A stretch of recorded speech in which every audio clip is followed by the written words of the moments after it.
Hacker, hacker!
Okay.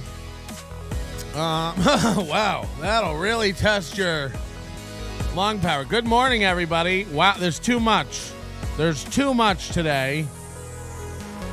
And I don't even know where. So, apparently the chat room is ready to lynch Ian Hawke for being a racist. I get it. A man makes enough brisket. How could you not hate the dark people? I get it.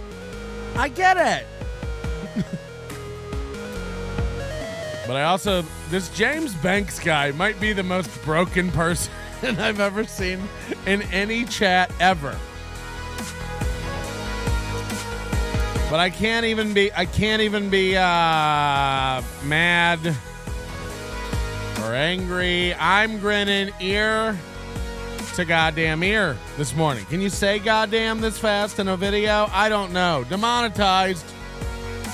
You know what I find to be one of the funniest things going around right now is like Ray, Chad,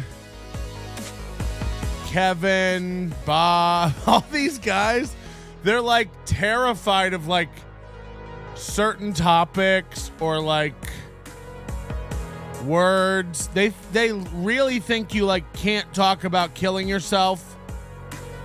Yesterday, KB, like, you can't even say that. Like, don't even discuss it. You'll get demonetized. Chad was on something. Like, none of these guys understand YouTube, copyright, monetization, revenue sharing, strikes versus claims. They don't understand any of it. And yet they talk about it like they know. It's so, Chad, like, we got to get this channel up to 1,000 subscribers so we can play music and stuff. It's like, what? Like, what are you even talking about? And who tells them this nonsense? Who tells them, like, all these things? They're like, no, you can't say that black people smell like dry dogs. It's like, yeah, you can. Black people smell like dry dogs. Killing yourself is sad. Don't do it. You can't even discuss that. It's like, what? I'm not even talking about fair use. They all think like you can't say certain words and stuff. Like they all lose their minds about. For some reason, they think that their videos, they get like 1,000 views, 3,000, whatever it is. Like that the monetization on those videos is what matters. They're like, oh, we're gonna get demonetized. It's like, oh, you're gonna lose out on $3? How much do you think you make on YouTube Premium and ads? You know, it's like a few hundred a month if you have a channel my size. It's not even... It's like most of your money comes from super chats. Most of your money comes from memberships. Most of your money comes from super thanks. It's just not funny, but not illegal. I mean, I'm not even talking about anything specific. I just think... Like, there's a lot of these guys think you, like, can't say certain things. Like, don't say that. You'll lose my channel. It's like, what? Why is everybody so scared? It's weird. Like, for no reason. For no valid reason. But that's neither here nor there. Good morning, everybody. Welcome to the program, Showgram. Go kiss your hogram. We got to talk a lot today about Chad being back on MLC. I don't know how we do it other than watch the videos. I don't know how we do it other than watch Chad going back on MLC and really breaking it down this morning. I imagine that's going to be half the show. I don't see another way to do it. I'll tell you this. Wow. You know, just tough stuff. Lots to process, lots to break down, lots of game film. Bob Levy back on MLC, Chad back on MLC. It felt like the good old days for a minute, didn't it?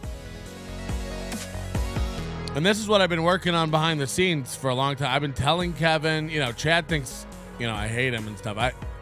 Believe me, I don't hate you, Chad, but I don't want nothing to do with you. But I have been trying to get Kevin to get Chad back on. I have been trying to get Chad to get his head out of his fucking asshole. I would love to say that yesterday after Chad got stomped down, was so much to talk about. But I'd love to say maybe Chad learned something. It's so funny. He does that "What did we learn?" segment at the end of his show. And he might be untrainable. We joke about Ray being untrainable, but Chad may be untrainable. And I saw a lot of people in the chat room yesterday during MLC saying things like, it's sad because Chad will forget all this tomorrow. Chad will turn on KB tomorrow. And he doesn't learn. But we'll find out what you think. We'll break it all down. And we'll get to the bottom of it. But it's something I've been telling KB to do. I really have been advocating to get Chad back on. For a couple reasons. Number one, I've said this from the beginning. Almost everything about this Chad stuff I've been rock consistent on. And, we had the guy in there yesterday trying to stitch it together both ways. But you told him to cover more MLC, and that was bad advice because he got the strike. And it's I said, if he's going to do a show, first of all, since the goddamn beginning, since the first time Chad called in when he was sniping MLC, I said, what's the plan? You're just going to do this forever? I've told him, you got to move on. You got to do something else. I've said that since the beginning several times on this show. I don't need to defend it or rehash it. It's there on audio for everybody to hear. I don't think that sniping MLC, I've said from the beginning, maybe de-escalate, maybe don't do it. The whole time, Chad's I have no choice. I got to make money. Okay. So then he started, turning it down and talking more and having Brian Johnson on. But the show, again, this was my main complaint about Chad is, all his shows are muddled together. He's making some sort of mojito at the bottom of the glass, just muddling it all together. And my whole complaint was you gotta Kumia's Cucks is where the hype train goes. Mondays with Mazer is where everybody goes to go to bed at night. Tuesdays with Tony the Tyler. No one watches that one. So I couldn't even tell you what happens on that show. And Chad would have us believe that there's some real distinction and he's got these, brands and he's at Tuesdays with Tyler and Mondays with Mazer and Kumia's Cucks, and all these shows are very different, distinct brands, and it might have started out that way, but turn on any of these shows and it's just overflowing with the same stuff. It all really got blended together during this MLC absence. And that was one of my big complaints, was that if you're gonna do, okay, you've put your foot down, you're gonna do this MLC watch show, you gotta watch MLC. There is a reason that show gets quadruple the viewers and quadruple the participation in the chat than every other show you do, Chad. And the answer is Kevin Brennan. The answer is MLC. There's a reason that you're on your fourth day of trying to scrounge up 1,000 people to subscribe to your new channel, and Kevin can pop up his new official clip channel, MLC Pod Extra or whatever it is, and that's already got over 12,000. Now, it'd be easy to go, well, Brennan only has 900 fans. That's how many Patreons he has. It's like, okay, well, he spun up a new clip channel and has 12,000 subscribers in a very short time. And you're over there paying people $1 to subscribe to your new channel and can't get over halfway there. So, you know, I all the sympathy for Chad, all the well wishes for Chad, like Ray. I wish him well. But almost everything that happens to Chad is the result of Chad making poor decisions. Chad's instincts on almost everything are bad. And I do want to give him credit where it's due. Yesterday, I applaud him for accepting the link and going on. Now, look, he did it in a very Chad-like fashion. I'm not coming on if Ski Mask is on. I'm not coming on if Ray's on. It's like, why don't you drop this weird fucking cloak of insecurity? It's enough already. Don't you want to turn 50 and just be comfortable in your own skin? Wouldn't that be nice for once?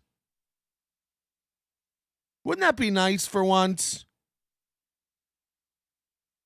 I'll just say all this stuff because it's you know, I imagine Chad will never like me or talk to me again. I could care 2 dog scoops worth. But I'll tell you what, the reason Chad doesn't like me is the same reason that he's blocked half of you watching this today. He can't handle truth. He doesn't like truth. There's almost nothing I've said that hasn't come true, come to fruition, played out exactly like I said it would. And it's not like I'm some clairvoyant. It's not like I'm just calling it like I see it. Chad wants you to believe he's this in-demand, successful headlining comic.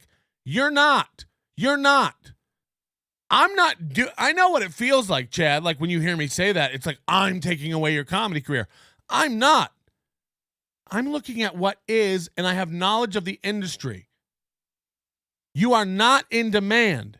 You are not being booked. Now, I don't know if that's because you're not trying or because you're not in demand. For me, I happen to know it's both. I'm not in demand, and I haven't reached out to a goddamn booker in months. I could care less. But I'm being real about it. Nobody wants to see Patrick Melton comedy. Nobody. Nobody. And I'm good. You know what I mean? I can live with that. I can live with that. I don't like the world, the industry collectively has taken a look at me and gone, we're good. But they've also done that to Ray, and they've also done that to Chad. And the difference is these guys are almost a decade older than me, and they're running around trying to make you think they've made it and they're killing it. It's a disservice. It's what I imagine breeds and continues the constant cycle and need to feed your own illusion of success. And I don't know, you know, it's like even Kevin in his own roundabout way has come to the conclusion, like, nobody wants to see me. And by the way, what am I going to do? I'm going to go do a show in a bar. It's like you could do the Cumia and Josh Denny move. But like, who's Cumia fooling? When he lays his head down at night, he knows, oh, I'm traveling to Texas and doing a show for 100 people with 4 other, 2 nobodies and Gavin McInnes. It's like it can't feel the same as the O&A, pest circus or what was that thing they did where they used to sell out stadiums with Bill Burr and Patrice and Jim Norton and all the guys, like he's seen that. He's been to Madison Square Garden. He's played Carnegie Hall. And now you're heading to Soul Joel's for a half-empty function room? Now you're flying to what? Palm Beach to do a show with Josh Denny in a bar? For 85 Patriots? It's like, okay, all right. If you say so. For me, it's more depressing. For me, it's more, turn that up. For me, it's more depressing and stuff to like not figure out something else and pivot and just meet reality where it's at. I don't mean it. I really don't mean it as an insult to Chad. It's just what it is. To do this thing where you're like, no, I'm touring. I've got dates. I'm actually. It's like Ray. I walked in and the Legions of Skanks were sat up and took notice. They were like, "Fuck, Ray DeVito." It's like they weren't. What the fuck? First of all, the Legions of Skanks are like, an order of magnitude more successful than myself or Ray DeVito or whatever, whatever have you, and they're still unknown. You know what I mean? Most of you turn to your significant other right now on the sofa and just go, "Hey, do you know who the Legion of Skanks are?" They'll be like, "No," and never say that to me again. If I brought up to my wife the words Legion of Skanks, she'd be like, "You're cheating on me?" I would never even do that. And by the way, it's my anniversary today. I'm in a great mood. It's my anniversary today. Day of celebration. Gonna have a nice day. A nice dinner. A good day out. I'm in a great mood. You couldn't spoil it today if you tried. I love it.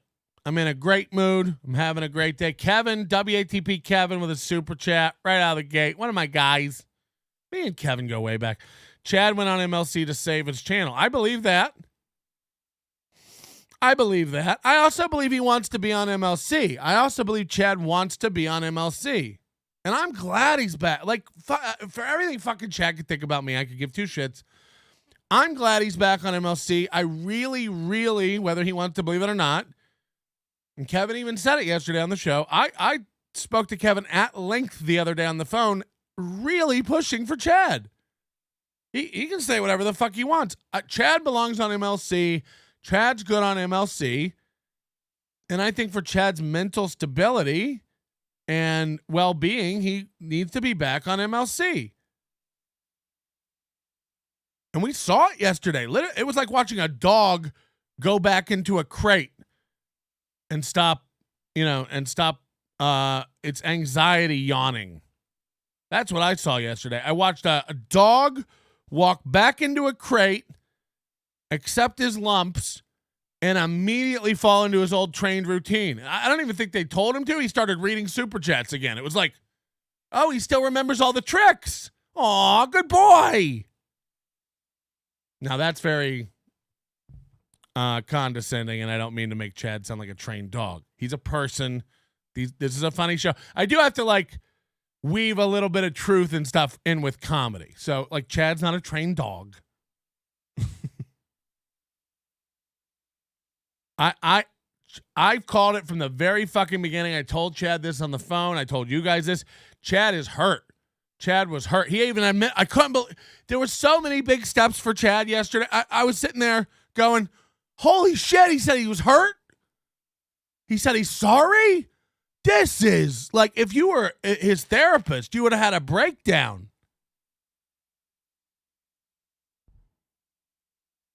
You would have been like, holy shit, this is everything we've been working towards. Go on. And by the way, none of this by any means, do I mean that Chad's at fault for all this? Bob overreacted. Gina, it seems like, overreacted. I don't even know Gina. Kevin definitely overreacted and is a hothead. All these people are mentally ill, myself included. When I'm giving my assessment of all these people, and it seems like I'm shitting all over Chad. I know Chad watches this and sits there and goes oh, he's shitting all over me and tearing me apart. I don't know what he said about me yesterday on the thing. Patrick's not on the up and up. It's well, thanks, 50s shoe salesman. That fella's not on the up and up. It's like, okay. So, and I'm not on the up and up. I'm just as big a piece of shit as any of them. Know that. Know that all this knowledge and point of view and perspective, and, you know, it seems like I'm an expert or I'm talking down to Chad or something. I've been through all this. This thing like comedians do, or like, you know, narcissistic, really, really unempathetic people do, where they go like, I'm sorry, man, I had a hard childhood. I had it tough coming up. It's like, first of all, you're talking to comedians. I imagine we all did. I had a tough, rough upbringing. So I lived with my mom alone until she died when I was 8 from drinking herself to death from depression. Up until that point, I didn't really have a home. Then I moved in with my dad, who was a severe alcoholic and abusive. Oh, did your dad throw a coffee? I don't even know the coffee cup story about Chad, but it's like my dad threw me across rooms and put me through walls, and I watched him get hauled away in handcuffs more times than I could ever fucking count. And do you think any of you give a fuck about that? They're like, so? Everybody had it hard, man. Everybody. My stepmother abused the fuck out of me. My father abused the fuck out of me. My mother was an alcoholic, neglectful mom. It doesn't mean she didn't love me. It doesn't mean I don't love her. You know, and my dad died when I was 25. And I'm fucking 44 in November. Imagine me not getting a handle on that by now. Imagine me taking it out on everybody else and blaming everybody else for my problems and constantly being a fucking victim.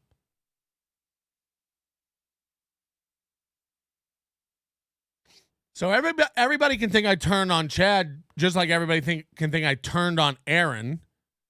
But it's like, no, you get to know a person and then you start recognizing patterns, and then you go like, oh, I see what's going on here. And like it or not, Chad has gotten used to using his history, his condition, his situation, his past, whatever you want to call it. He's definitely gotten into a pattern of manipulating motherfuckers with that shit. It's masterful, and most people fall for it. Most people will come around again and like Chad again. That's great. I'm wary. I shall not be coming around. I will be a fan of Chad. I will watch Chad on MLC, and I will wish Chad the best. I really will. I've never done anything to like fuck Chad over. I will continue to not do anything to fuck Chad over. And I really do hope that somehow, you know, I hear it as I say it, but I hope that Chad and Bob and Kevin find some sort of homeostasis with the program and can keep each other in check and balance again. But then I hear myself say that and I go, well, MLC isn't about balance. It's about Kevin ranting and starting fights with people. But, you know, hopefully they can just go after Shuley or something. I don't know. Shuley seems like he could take it. Let everybody just go against Shuley, you know, because Chad's mad at Shuley now. Kevin hates Shuley now. I don't think any of it's real. But let that be the thing, you know? I don't know. Melton, please thoroughly review all the Overdose members options now. I'm going to take my shit. Look, we're not going to do this every day. It's very, very easy, okay? It's very, very easy. There's a $1.99 membership on YouTube. That gets you the ability to participate in all the chats and watch every show I do while it's on live. That's what $1.99 gets you, okay? Cheapest membership on the net. We have a new level at $9.99 on YouTube called Overdose Lite. That gets you everything that the first level I just said gets you. You can watch live, you can do all the chats, but you'll also be able to watch most things we do on demand after they air. So it's like having the Overdose. It's even faster because as soon as the show's over, it's available to you on YouTube. That's $9.99, called Overdose Lite. Then there's Full Overdose, which is over on the website, and a lot of people are signing up for Overdose and Overdose Lite because they both have some benefits. Now, the Overdose over on the website, that gets you everything, audio and video, RSS feeds so they come to you, and access to the entire back catalog of Nobody Likes Onions back to 2005. So that's the big boy. That's the big boy over there. NobodyLikesOnions.com/overdose. Promo code again saves you 10% off, $9 a month. Everything. That's the biggest package. But a lot of people, we put the Overdose Lite in because a lot of people don't want to leave YouTube, don't want to give me their credit card number, don't want to fill out my website. Fair enough. So Overdose Lite here on the channel gets you video of everything, almost everything live and on demand after it's done. For instance, yesterday's full show. Yesterday's full show is available right when it was over to Overdose Lite members in its entirety on YouTube. If you don't have a membership, you had to wait until about 4 p.m. for that to be posted, and you only got to watch 2.5 hours of the show, not 4.5 hours of the show. So you won't miss a lot if you just sign up for Overdose Lite here on the YouTube channel. But if you want to make sure you don't miss anything, join the Overdose on the website. Okay? I hope that's okay. WATP Kevin, why do you think KB was so calm on MLC yesterday? I didn't hear him rant or yell once. I mean, after the initial shock of the awkwardness of Chad coming on for a minute, and I think we're going to watch it. I think we just got to watch the 30 minutes or 40 minutes of Chad coming on there and really break it down and stuff. Because there was a lot of stuff, and Chad's not the only bad guy in the room. And again, I do think, we got to be fair. We're hard on Chad when we're hard on Chad, and I think we got to be fair when Chad does something good and right. Yesterday, Chad took a lot of responsibility. Yesterday, Chad did apologize. And again, it was the first time I've seen Chad do something smart in a long time, which was take that link and come on the show. The tantrum about Ski Mask. First of all, Ski Mask is nuts. What a nut. I don't know if I like him or not yet. I haven't made up my mind. I don't really know him.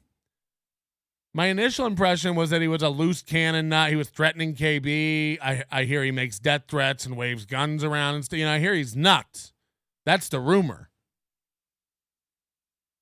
I got to turn on my air conditioner. I forgot in this room. It's so fucking hot. Excuse me a minute while I activate my Ecobee. Do you guys have an Ecobee? It's the best smart home thermostat you can get. Cause HomeKit. Okay. All right, that'll cool me off in here. Corn Diff just joined the Overdose Lite membership. Thank you so much. Corn Diff. That Corn Diff's 3D print. I want to get a 3D printer, and I don't know anything about it. What's a good starter 3D printer? But I also don't want to get a 3D printer that can't do anything. So I don't want like a Fisher Price, my first 3D printer that can make your own Lego bricks. He was printing like a vase for his wife or something the other day. It was huge. I want to get some kind of 3D printer. I don't want to get sidetracked. But I wish Chad the best. I don't know. He was saying if KB removes the strikes, he'll leave KB alone. He's going to move on and do his own thing. I hope that's not the case. I hope Kevin's going to start having him on again. And I know that's what Chad wants, whether he says it or not. I called that from the beginning. Chad was hurt. Chad needs MLC. He's been a part of it for so long. Whether or not he wants to admit it, it is the thing that gets him the most attention, the most success, the most revenue, the most notoriety. So, and there's nothing wrong with that. I see that. I get it. I want him to be on it. I know that the reason he was so hard and lashed out is the same thing he said last night. He was hurt, but he just has bad instincts to where, like, when he's hurt, he lets those emotions take over and he just keeps doing horrible shit and making mistakes. And at some point, you know, you've got to de-escalate it. And look what happened, you know. He made the decision yesterday to stop sniping. I guess today he went and made the decision yesterday he went and made the decision to pull down all the snipe streams. So that's great. And then look what happened. It de-escalated immediately. Kevin sends him a link. He throws a tantrum about ski mask, but after that, he comes on. He does the show. How long? I mean, it was 10 minutes before Chad was smiling and laughing. The tension started to dissipate. Everyone relaxed. And like I said, Chad started reading super chats, and it was like, oh, we're back in the rhythm. And it was great. It felt like old MLC for a minute. It really did. They got a $99 super chat from Nice. And trust us, we've been watching MLC for days. They ain't had a $100 super chat in a minute. Even old Addicted to Profits was over there. I guess just kind of threw his arms up and was like, this is what it is, I guess. So, you know, maybe there's some sort of path back here where we can get to normalcy. And I don't know, because Chad was on there again starting up about Frank and Chrissy and Car. It's just like, at some point, Chad, you've got to reckon and come to terms with your insecurity. You are insecure as fuck, and you got to knock it off. You're not a winner. You're not a jock. This isn't high school. You don't have the most friends. You don't know all the guys. Knock it off. And again, I don't know if it's because you're so dumb you think we believe it, but we're watching you tell us all how popular you are and laughing. We don't believe it. And again, this sounds fucking harsh. I imagine, you know, Chad said he deleted my number. He doesn't have my number anymore. It's like, okay, cool. As if I give a fuck. But they're just facts. Every time you go on and on about how you have the most friends or what you did in high school or that you used to own a condo, we're all laughing our heads off. It's sad as fuck, dog. It's sad. It's sick. As if any of that matters. I have no friends. I never owned a condo. I was a middle-of-the-road dork in high school. And I'm still a middle-of-the-road dork now. It is what it is. You're not Godfrey. You're not Florentine. And by the way, Godfrey and Florentine aren't even Godfrey and Florentine anymore. Those past few calls I heard with Godfrey were like, sounds sad. Florentine sounds like he doesn't want to be involved in any conflict or really step up and get involved with it. It's like, what happened to him? You know? It's just like, it's like it ain't 2007 O&A days anymore. Shit's pivoted. Shit's changed. Anthony isn't popular. Chad Zumock isn't popular. Florentine isn't popular. Brewer probably is the most popular out of all of them, I guess. And I'm not saying you're not friends with them. I'm not saying you don't know them. I'm not saying they don't work with you. I'm not saying you're a bad guy. It's just like your whole self-worth seems to be predicated on how many friends you have and your relationships. And, oh, I know that guy. And it just like, you'll literally say something like, I'm really good friends with him. We haven't talked in years and years and years. It's like, what? How are you good friends then? I don't think you know what a good friend is. I think you just say that. I think Chad would tell people we're good friends, or would have. And it's like, we're not. We've met once. We're not good friends. That's why when you go on this big betrayal act, it's why, same reason I laugh when everybody said we were teamed up in a partnership. I was like, we've met once. Not hitching my wagon to this guy. And the same reason you act all butthurt, like Patrick turned on me, I thought we were friends. It's like, you thought we were friends? We worked together once, and you were obliterated drunk most of the time. Also, I have been over backwards to try to help and give you good advice. You block everybody and think everybody turns on you when they give you honest feedback. I'm not the guy who's going to sugarcoat it for you. I don't sugarcoat it for myself. What is. So it's not aggressive. It's not hurtful. I don't say it to be a mean man. I'm not trying to get you or hurt you. I'm reflecting back what is. You are not a working headlining comedian it's going to take a while for this to hit. You are not an in-demand, working, successful headlining comedian. We both know if you totaled up all the money you make from comedy every year, it would be a sad, sad pile of cash. By the way, Chad, for me too. That's how I know. I couldn't make a living doing stand-up anymore. I can't. I mean, maybe I could if I really hustled and tried to get booked. I don't want to. I really don't want, that's not worth it for me for what? This chat room to think I'm out there really getting it done? I'm not. You know what I want to do? I want to sell merch. I want to consult. I want to do tech stuff. I enjoy all that stuff. And guess what? I can do it from home. I can make way more money than I can make driving to Boise, Idaho to work for a weekend. And don't get me wrong, I love stand-up. I love it. There's nothing like it. I do understand the being in love with stand-up thing. But we ain't hot commodities right now. We're not. And look, things are cyclical. I'm not saying you might never pop. You might take off. You might be the Ron White of the future. I don't know. But you're not now. And this arrogance to continually perpetuate that narrative, as you like to say, that you're out there killing it and making a living at stand-up. It's like, I know where Wesley Chapel is. Knock it off. I used to live in Wesley. I used to have an apartment out there in Wesley Chapel before it blew up, before it got all big out there.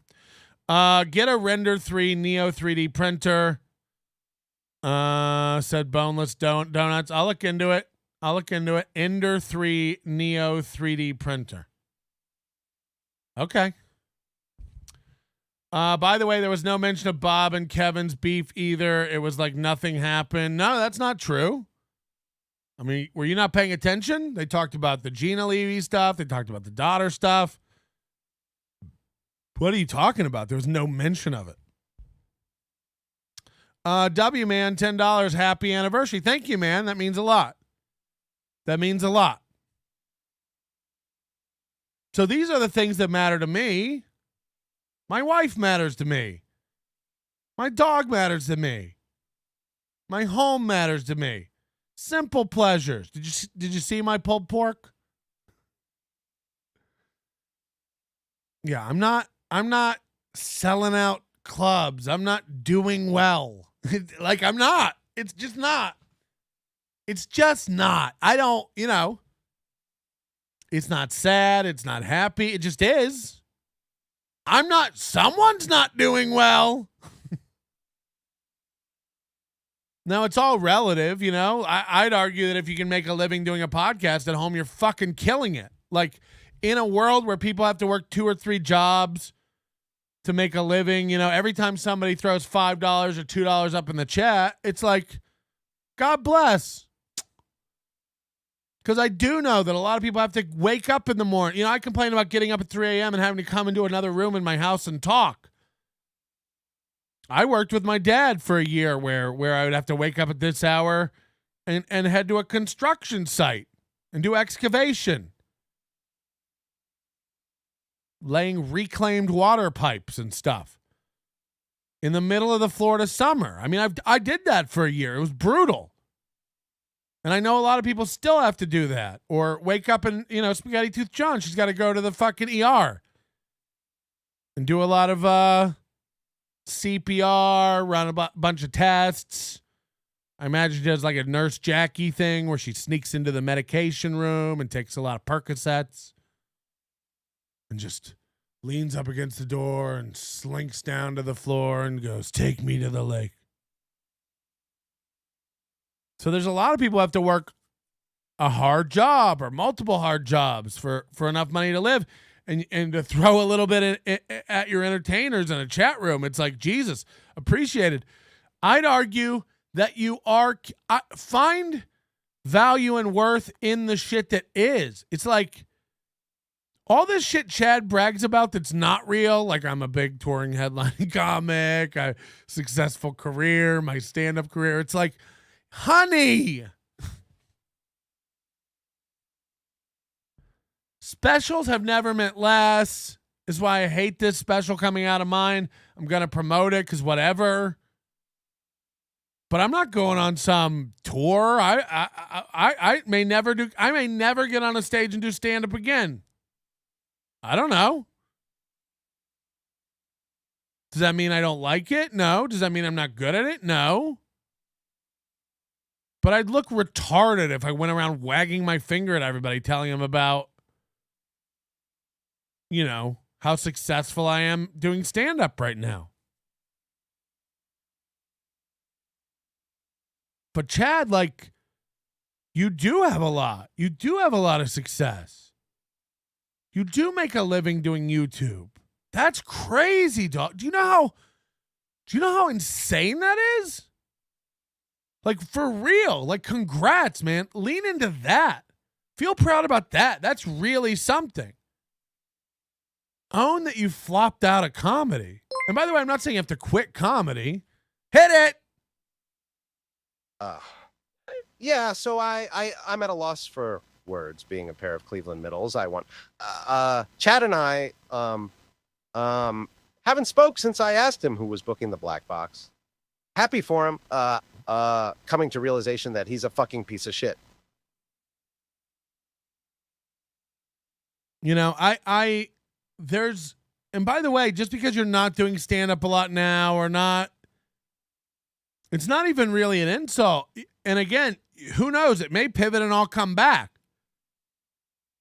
I was trying to put together this show, stand-up show. Imagine like Kevin Brennan, Bob Levy, Chad, Ray, Earl Skakel, myself. Just a one-night, anything goes stand-up show. Comes to a city near you. You know, maybe 5 of them around the country we do. Anything can happen. That could take off. That could be big. That could be fun. We could build an audience and fans that way. But, you know, my short-lived time in this world, I've realized that you can't plan anything. I mean, look what's happened in the span of 3 months. Everything's fallen apart, gotten back together, fallen apart again. Seems like it might be getting back together. Who knows? Even the event they're trying to organize in Atlantic City went from like, we're going to have a stand-up show and a podcast to now we'll just get a function room at the hotel and do a podcast, get the links, get the tickets. It's like that all fell apart. Now it's just like meet in the lobby by the poker room and we'll figure out what everybody wants to do. Yeah, we were going to do the Chad roast. I don't think we could do a Chad roast, honestly. Like Chad's got to stop being so insecure. Chad is insecure as fuck. It's what it all boils down to. You know, he says stuff all the time on MLC like, this is a hard show to do. It's like, it's the easiest show to do. Kevin talks most of the time. It's the easiest show. You have to hear guys who don't like you say shit. You know why that's hard for you, Chad? Because you block everyone in your life who gives you any criticism. Like Steel Toe. Even Ray sits there and lets people say bad shit to him and wishes him well. And people make fun of Ray and call him a cuck for that. You know what it does? It makes Ray tough. It makes Ray not lose his shit every time someone says anything bad about him. My whole chat all morning is just talking shit to me, I assume, over there. I see all the gray names. They hate me. Melton did this. Melton's doing that. Melton's a scam. Melton's up to this. Great. I heard Chad say on the thing, it was like, I was just to watch people talk about me for 3 hours and just take it like a bitch. It's like, yes. Yes. No, by all means, overreact like a psycho. Hold on. You don't think people are allowed to sit around on the internet and talk shit about you? Grow the fuck up. I'm supposed to just sit there while people talk about me? No, leave. Don't watch it. You say you don't watch it, and then you watch it. You say you don't watch it, and then you watch it. It goes back to, like, people ask me about the Red Bar stuff. It's like, I haven't seen most of it because I don't go watch stuff that makes me feel bad. Oh, Mike David destroyed you today. Good! I hope it was great and everybody got laughs out of it. Why would I go watch it? Only when I say it, it's real. I don't go watch it. And how I get away with that is I'm honest. I go, if I watched a guy tearing me apart for hours, I'd probably feel bad about myself. So I don't go do that. Chad says he doesn't watches it, stews about it, and lashes out. People on the planet shall not like everything you do and shall let you know about it. It's how you handle it that matters. Greg, thanks for signing up for Overdose Light. Appreciate that. So while it may seem mean and while it may seem tough, there's a difference between me and haters, Chad. There's a difference between me and people who are just shitting all over you. Everything I'm saying is true, and if you would embrace it, it would help your life. And I only say this because I know you're going to watch this, even though you say you don't. But Chad and I, all right, hit it. But when I look back, baby, when I look back to what we had, and I know I'm counting good times, but there were just as many bad. And so I wish you happy anniversary, baby, got you on my mind. Happy anniversary, baby, got you on my mind.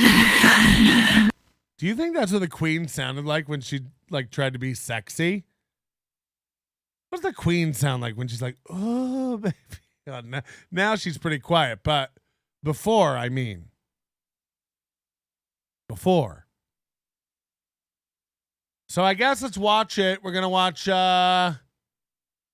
MLC Pod Extra has uploaded 3 clips of Chad returning. We just have to watch it because there's so much to unpack.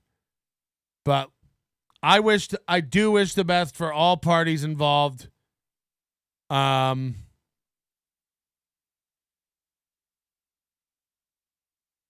I don't know. Like, my relationship with Chad is fucked. That's fine. I really, like, imagine saying, I don't even know what's real with Chad. Like, he goes, like, I deleted his number. It's like, but you blocked it. You can't put a number in your phone and block it if you delete it. So, like, it's blocked. Or maybe he deleted it now. I don't even know. I don't even know. But okay. And by the way, should you ever text me or call me again, I'll know you were lying about that. Do you understand, Chad? You're a little baby girl running around every day. How much time do you spend blocking and unblocking and unfriending and unfollowing like a MySpace top 8 little bitch? Bitch. I had a fight with Patrick. I better run over to his profile and update our status. Unfollow, block.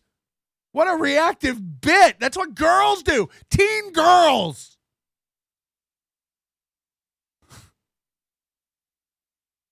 As if I'd ever tweet you. As if I ever text you.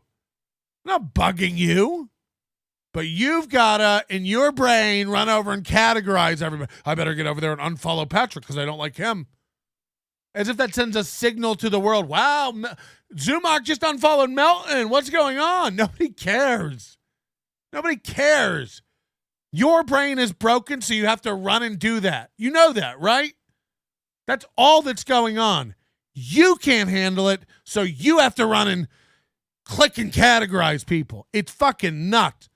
I blocked Kevin. Okay, I unblocked him. I blocked Northwest Ken. I gave you $10. Unblock me. Okay. The fuck is wrong with you? And I genuinely mean it. How many hours in the day do you spend blocking and unblocking and, oh, he donated, so I'll go unblock this guy? That's all it takes? I can say shit about you and you block me and I give you $10 and then you unblock me? Boy, that was worth it. I can't imagine. It's the same reason like when anybody ever accuses me of having alt accounts, I'm just like, okay, I can't imagine setting up an alt account, switching between them to talk to people. It's like, what? Okay, go ahead and think I have alt accounts. You know why I don't have alt accounts? I have a spa. That's where I'm at. That's where I'm going to be. The minute this show is over this morning, check my fucking socials. I will be in the water swimming. The minute, within an hour of this show being over, I shall be swimming and forgetting all about this. Get a life. You should have been at the beach yesterday when they tried to call you, honestly. So I know Chad thinks I'm a brutal guy. I'm not your friend. Nothing I've said is not truth. Nothing I wouldn't say to you over a beer if we were having a beer. Hit it.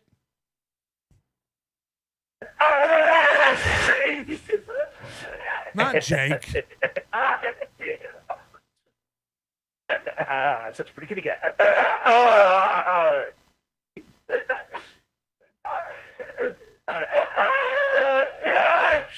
I'm such a pretty kitty cat.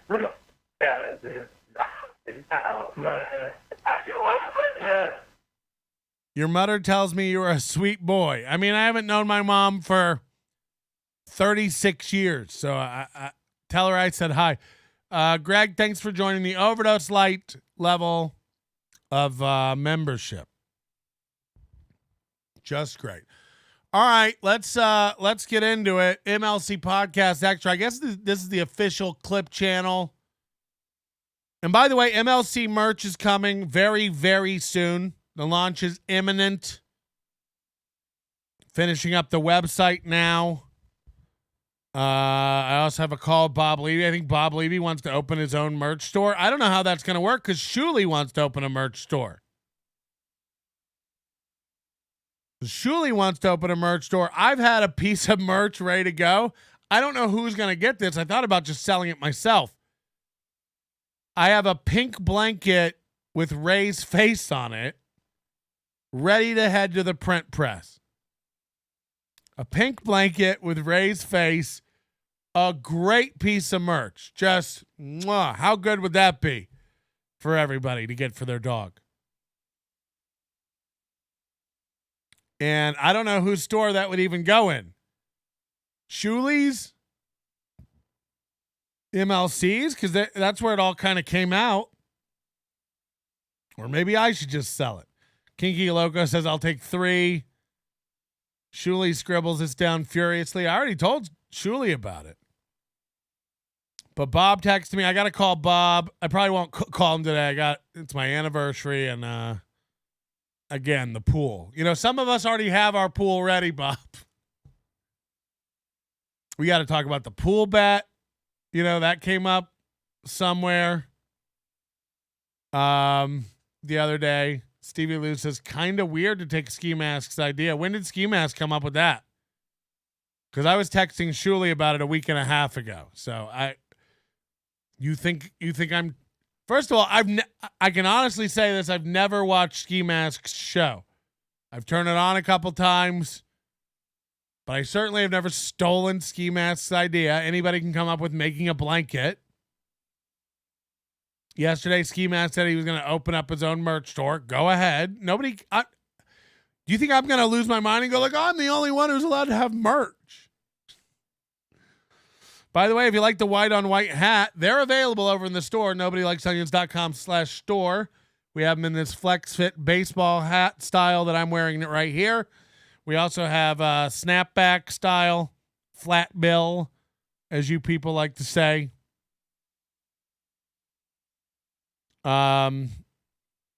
Stevie Lou said not yesterday. Hold on. You talk about ski mask a lot, though? No, I don't. I have this week. Ski mask is not on my radar until this week. I knew he did that sad Chad show back in the beginning when we first discovered Steel Toe and Chad's bickering. I tried to watch that sad Chad show. I couldn't. And then this week we talked about ski mask. He had a breakdown. We don't talk about ski mask a lot. We don't talk about him a lot. That's insane to say, Stevie. 5 hours. I think I brought ski mask up 5 times in my life. We do 5 hours a day. So that's just not true. But we will talk about him when he's relevant. He's been on MLC a lot more lately. God, yesterday, 45 minutes of him unable to take the hint to get the fuck out of here. And the minute he said, well, you guys can drop me whenever. It's like Adam was hovering over the fucking drop ski mask button. And as soon as ski mask go, well, you guys can drop me whenever. You heard Adam go, okay. And then he clicked and he was gone. That's funny. That's funny. For 45 minutes, they tried to get rid of him, and he just wouldn't take the hint. No, I'll just stay on and be quiet. I'll just keep me in the backstage. Nobody wants you in the backstage. Filler. Oh, God. So good. All right, let's do it. First video of 3, apparently.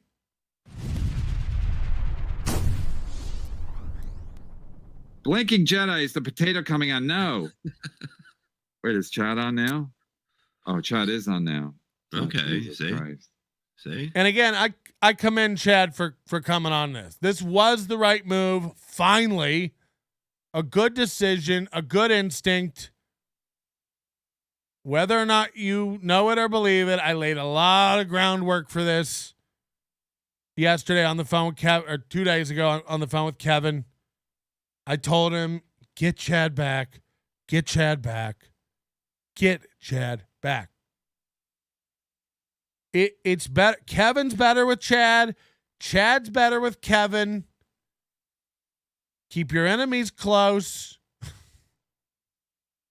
And I commend Chad for doing this. This did take a lot because Chad, almost ruined his brand yesterday. You can't sell nothing with a Mudshark on it now. That it's got to all be rebranded. We got to come up with a whole new. Let's do the Z-Man. Let's work on the Z-Man angle. I'm not even kidding. Like, scrub the whole Mudshark. Let that be like a moment in MLC history, and really let's pivot to like a new brand and Z-Man, because you can't alpha anymore. You can't do this Mudshark. I wallow in the mud. I get dirty. I like to play dirty. Like, that doesn't play anymore. And I'm not saying it's good or bad. It just you're not the Mudshark anymore. That died yesterday. Hard. Someone harvested your fins. You're wallowing on the beach. And it's life support. But it wasn't a great brand to begin with, and I do think this is a great opportunity to pivot into the Z-Man. Nobody's doing the Z-Man. Be the Z-Man. You already have the logo. You already have the brand. You have it. Be the Z-Man. I like that. Let's lean into that. Z-Man merch, do all that kind of stuff. Z-Squad. We are Z-Best. You know what I mean? You can do a million things with that. But you can't be the Mudshark anymore. And this is my last free piece of advice to Chad. Drop the Mudshark brand. Pivot. Chad Nation, people are saying. The Russians like the Z brand. The ZZZZZ man. Imagine being the Z man. No. I'm not. That's not a joke. He already has that branding. I'm being real. Like, be the Z man. That could be something. Mudshark already had the bad connotation and the joke going with it about the,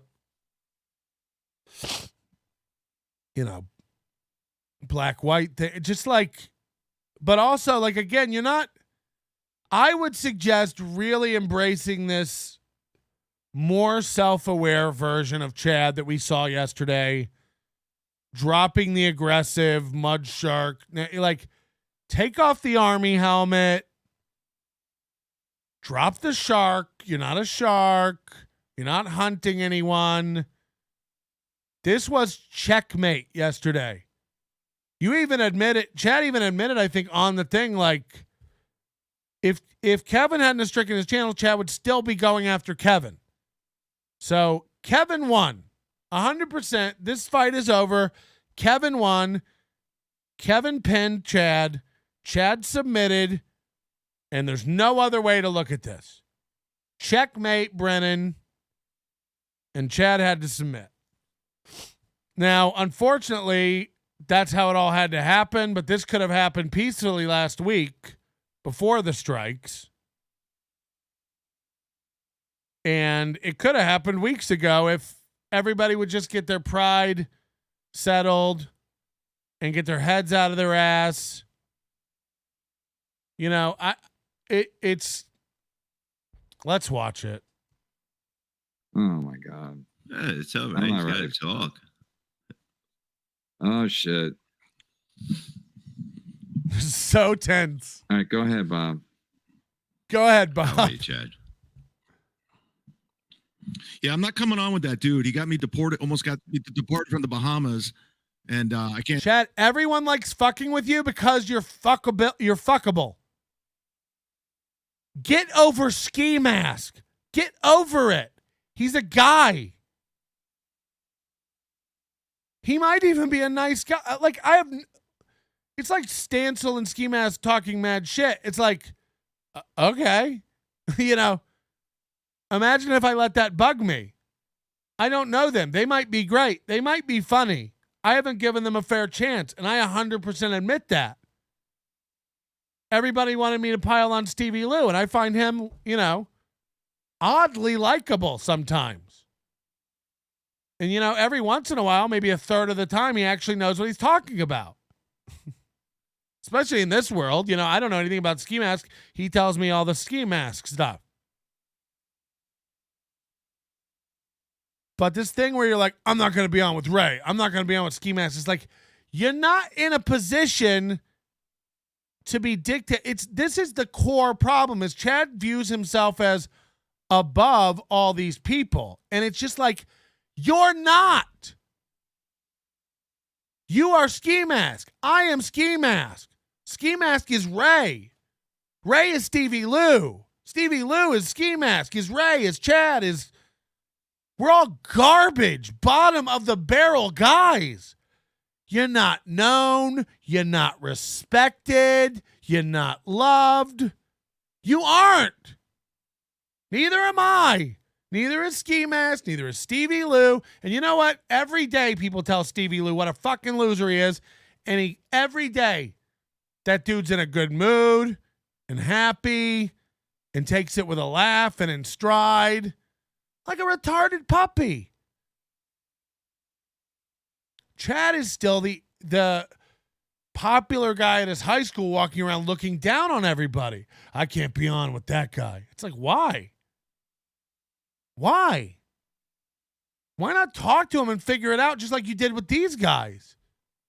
Imagine just harboring this thing and never being like, I'll go on with Stancil and Scheme. Okay. Like, yeah, what's the problem now? Why do I suck? Go ahead.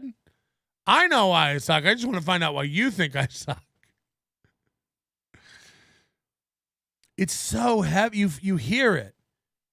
Chad is still on this pedestal looking down at everybody, and it's like, you aren't better. You just aren't. What is it going to take? What is it going to take to rock a little bit of humility into this dude?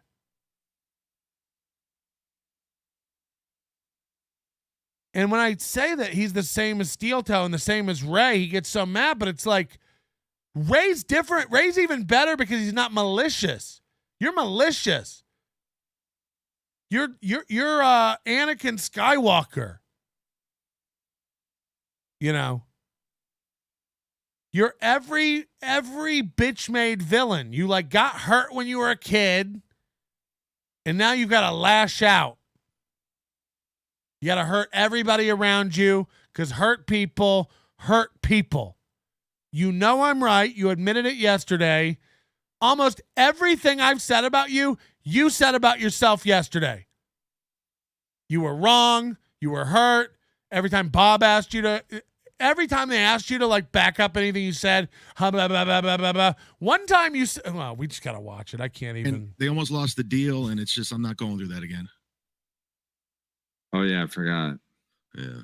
By the way, what was that Bahamas gig? Was that Comedy Zone? It's a shit gig that pays nothing. If Ski Mask would have got that gig canceled, it would have been a favor to you. It probably would have been better. You know, that's a shit gig. And I don't know if Ski Mask called down and got the gig canceled, but people allege that you called up and tried to get shit canceled. People said you went and fucked with a gig in Orlando with Chrissy Mayer and Carl. You are not above these people. And you have, whether or not you want to admit it, and I don't know the specifics, this is 100% speculation, and yet I know it. You fuck with people's gigs. You fuck with people's well-being. This thing you're doing where you're like, I never tried to make anybody lose their channel and their livelihood. It's like, the fuck you didn't. You would have done that to Kevin. You would have done it to Steel Toe. And by the way, so would I. I'd laugh and laugh if Steel Toe lost their YouTube channel. Why, Patrick? What's the joke? That seems mean. Yeah, I guess.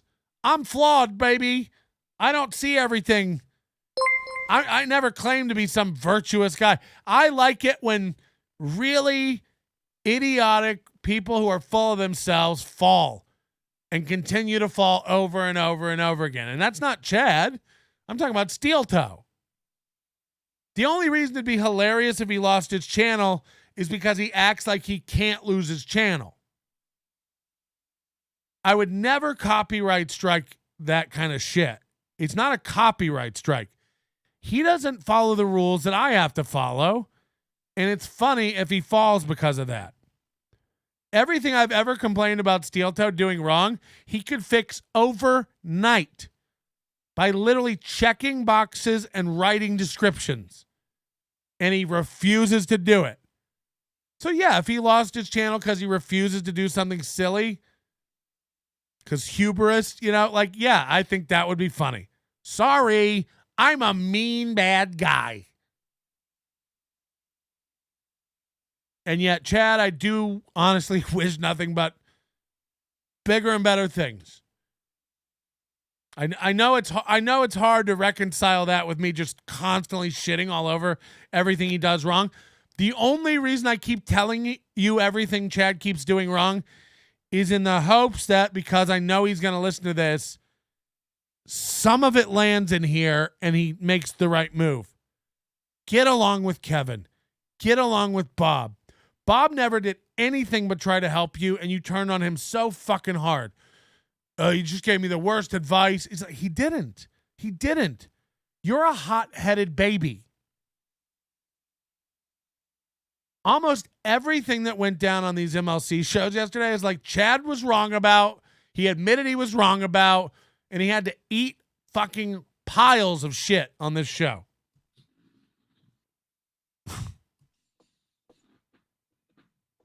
All right, so I don't know. Can we even do this? No, I mean, he should be able to say, you know, how he feels now with everything and whatever. I mean, it's like, you know, if you're supposedly friends with people, you talk to them. You don't just put shit on the internet, you know? And that's it. And by the way, Kevin's just as dysfunctional, you know. Before all this happened, what was the dynamic between Bob and Kevin and Chad? Chad had to communicate with Bob to find out if he was going to be on the show that day. he wouldn't even know till he got a link a half hour before, 10 minutes before. Kevin wouldn't talk to Chad directly. It's like, this isn't healthy either. Like, all this has to be like, you need to communicate like men. Chad, call Kevin. Chad, call Bob. Bob, call Chad. Kevin, call Chad. Talk. It gets to the point where everybody's just screaming and doxing and insulting everybody's women. What a weird devolvement, just because you can't have a conversation with another man about your feelings. By the way, this is all feelings. This is all emotion. Chad has some sort of stunted growth, arrested development situation where he cannot deal with his emotions in a healthy and emotionally intelligent way. You've got to learn to pause, think, not react, and just wait and see. It's a sporadic emotional response to have ideas and act on them immediately, constantly, over and over and over again. I'm going to take the week off, tweet. I'm going to take the week off. Minutes go by. You're like, oh, I do want to talk to them about something. Emergency episode. It's like, I thought you were taking the week off. It's like, this is what happens when you frantically think of ideas and then put them out there. You know what I mean? Like, chill. Just take a week off. You don't have to announce it. Chill. Because it looks retarded when you announce you're taking a week off and then go live 2 hours later. You look nuts. You look fucking nuts. You tweet something, then you take time. You know what you do? You tweet something like a hot-headed bitch, and then hours go by and you're like, that was a little over the line, and then you go delete it. And then we all make fun of you for deleting a tweet. And then you're like, well, I like to keep it clean. And it's like, it's not. You tweet emotionally, and then you think about it and you rationalize it and you delete it. Or you change your mind and you're not going to take a week off and you delete it. You're irrational and jumpy. You know what you should do? Nothing. Bob pissed you off? Don't make an emergency episode. Chill. Kevin said something about you? What if you didn't jump on Twitter and just start shitting all over his wife? Chill. We all talk shit. Everything I've said is accurate and been advice to you, and you've blocked me and shoved me out of your life, okay? Why? Because it hurt? Fuck you. Kevin talks shit. Bob talks shit. You talk shit. We all call each other idiots and retards and dummies. That's what it is. That's what it is. Kevin's a retard and a dummy too. Bob's a retard and a dummy too. Guess what? I still have to call him later and deal with life. I'm a retard and dummy too. So are you. You just don't know it or won't admit it. I don't know what's going on, but you're not perfect. You're not unflawed. You're not better than everybody. Get Ray off, then I'll come on. Get Ski Mask off, then I'll come on. Why? He's not even an entertainer. I mean, he is. Everybody knows who that dude is. He was a comic. Everyone in the world knows who Ski Mask is. Everyone. If you don't, hit me up. And what do you mean he's not in the business? He does a podcast. He has a channel. He does the same thing you do, Chad. How is he not in entertainment? He actually puts more into his costume, you know? You only put a hat on. He's got a whole mask. So, you know, this is crazy. This is wild. You know, it's like you talk to somebody, you know? You don't just run wild with it. I love that this super chat calling Chad a buffoon was on the screen for like an hour too. This guy got his $5 worth for real. I mean, what do you want? I mean, what do you want me to say? I don't know. I mean, you literally struck my channel 3 times. Like, I can't work. I can't do anything. I mean, I asked you nicely, you know. I thought I was always cool to you guys. I don't know. I thought I helped you guys. I promote. told people, I don't know what else to say. And then Chad's 50 years old. He's not changing. He is who he is. He's not getting humble at 50. Look, people can learn and change. Sloppy steaks. People can change.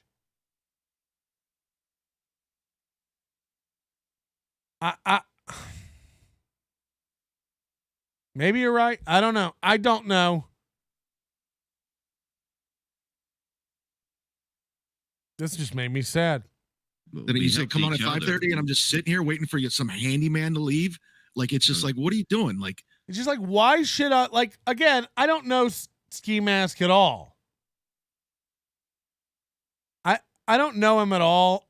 I guess he has a day job. Who cares? But why just come out?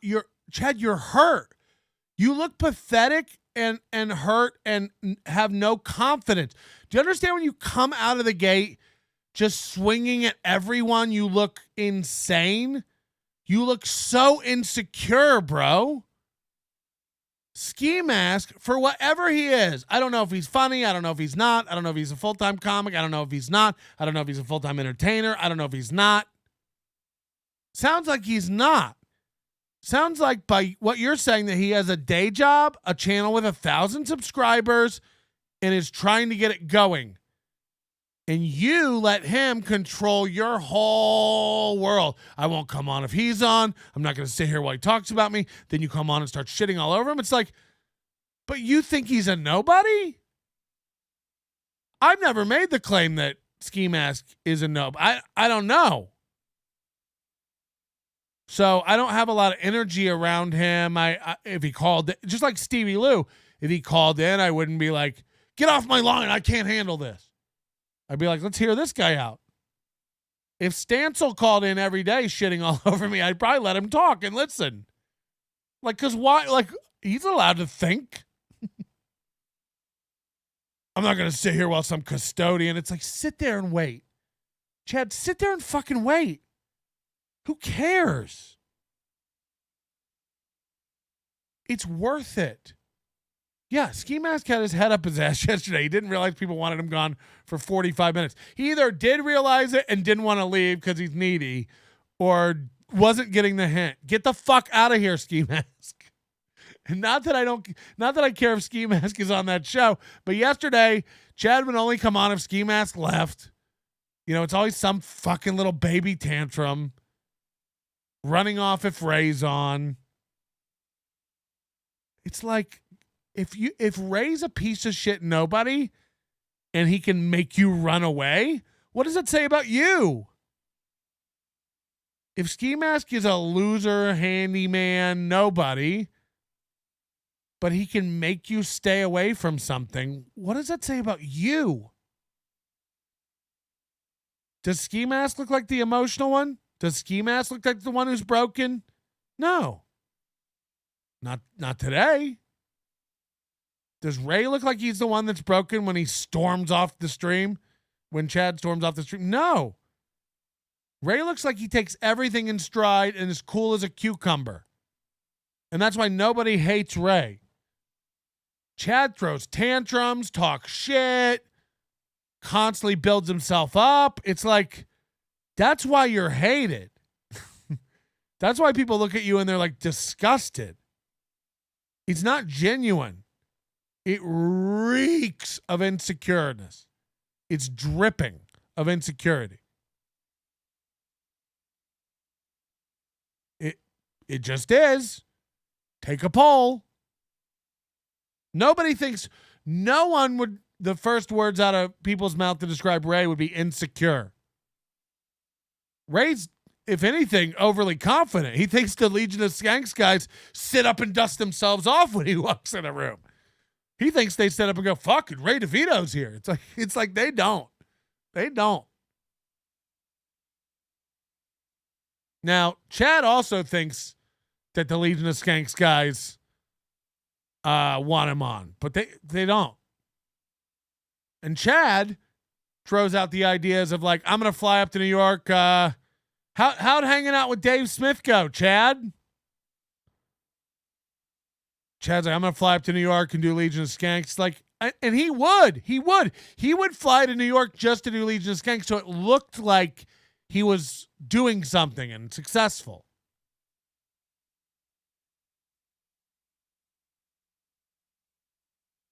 But they don't want you on. Big J. Okerson doesn't want to work with Ray DeVito. He's being nice. Godfrey doesn't want you opening for him on tour. He asked you to pick a date. It's a consolation prize. If you were really buddies, you'd be on tour or whatever, you know? And I get it. You know, it doesn't make enough money, so it doesn't really make sense.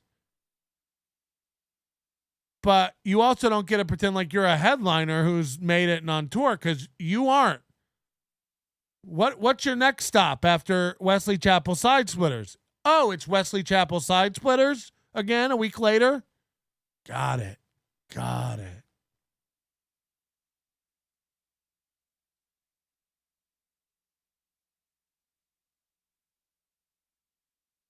Yeah, Why but do you we- like? we- Why do you? we- He's not even in entertainment, Kevin. Why do you still fuck with that dude? He is. Anybody who starts a podcast is in entertainment. Same as you. He does the same thing as you. And I don't know if that guy does stand-up anymore, but if he does, it's probably like the same type of gigs as you. Guy's garbage. You almost tried to get me fired from a gig. Chad, you try to get people whatevered from whatever all the time.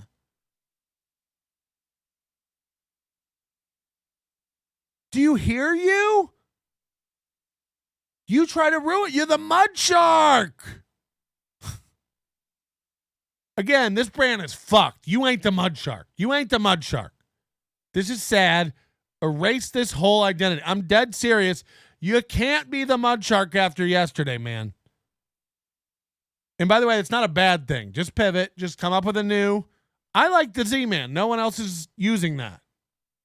Yeah, I think You he know forgot that. I think I forgot that. Bob asked him why he was why Chad hates you, and he didn't. I think he forgot. Yeah, and I can't get booked there. They almost lost the deal now, and it's just like it's because why? Because I was talking shit on Twitter. It's just you're talking shit on Twitter. I'm pretty sure that's a Comedy Zone room, that Bahamas room. And you're going to say you can't get booked there now because of this guy? It's like, why aren't you working all the other Comedy Zone rooms? Let me tell you something. I stopped working Comedy Zone rooms like 2009. They paid dog shit. They paid dog shit. Let's take a call. Hello. Hey, is this Melton? Yeah. Hey, it's Ski Mask. Holy shit, it's Ski Mask. What's going on? Are we on the air? Yeah, you're live. All right, I was told you were talking about the appearance yesterday. Listen, it's funnier if I stay on MLC as long as possible because the chat room really wanted the Chad appearance, but he didn't want to come on if I was on. So it's funnier Look, if I Kevin get it. just keeps Yeah. me on. Yeah, I get it. I don't know. I don't know why he hates you. Is there any validity to this Bahamas thing? Like, be honest. Yes. I forgot about it, honestly, on the air yesterday. What happened was when he was in the Bahamas, he was threatening to dox my girlfriend, who's a school teacher and wants nothing to do with any of this shit. And so I was like, okay, you're going to threaten that? Because he had all the information. So I was like, all right, I'm going to call the Bahamas. Fuck you. And I was a little drunk at the time. Yeah, it was a bad move, but it happened. So, and the fact that he says deported is just hilarious because you got to be there illegally to get deported. Right. The guy, he's a mental patient. He doesn't want to talk anything over. He's going to do it again. He did it in 2020. You know, it's never-ending cycle with this. I don't know.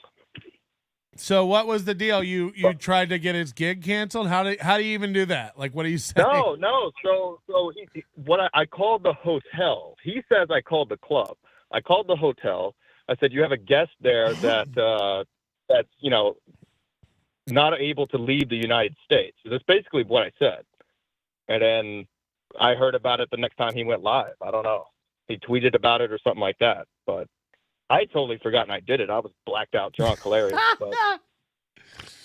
All right, fair enough. Yeah. So Well, you were staying on He's yesterday to troll him? You were just staying on to like make Chad squirm and get him angry?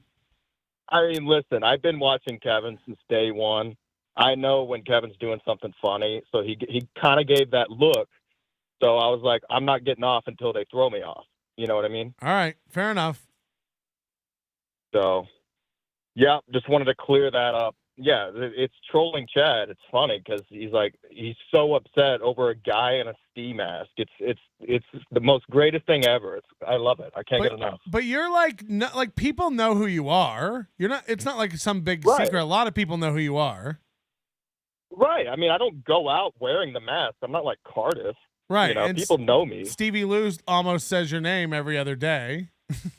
I know. And I don't care. He said it a couple times on the show. It's like my mugshots were out my 24th episode. I'm almost to 200. You know what I mean? Yeah, I got you. Yeah, I honestly like Chad on MLC. I do think the dynamic's good. I just wish he'd get his head out of his ass a little bit. Yeah, I know. Like he kept victim blaming yesterday at the beginning, which, you know, pissed off a lot of the fans. We're just like, dude, like he's giving you a chance here. Why don't you just clear it up? Like you clearly talked about Steel Toe's family. You talked about Bob's family. You talked about everyone's family, and now you're saying you didn't. Like, come on, just own it. That's just the say, yeah, that's I the was thing. wrong. Is like you can't be the Mudshark if you're just gonna lay down and cry every time anytime anybody does something to you. It's like that's not a good. Exactly. It's like, you know, he's calling for channel strikes, and then the minute he gets his channel strict, you know, it's like, dude, you were asking for it. First of all, you didn't put any thought into the show. You got hammered and just basically played his show and made like slurs, like drunk comics. Ridiculous. Let's get to the important thing. Have you paid Stan Soul the money? Everybody wants to know that. No, he's getting paid on June 1st. I sent him a little bit of the cash that Kevin sent me last night, and he got the YouTube money.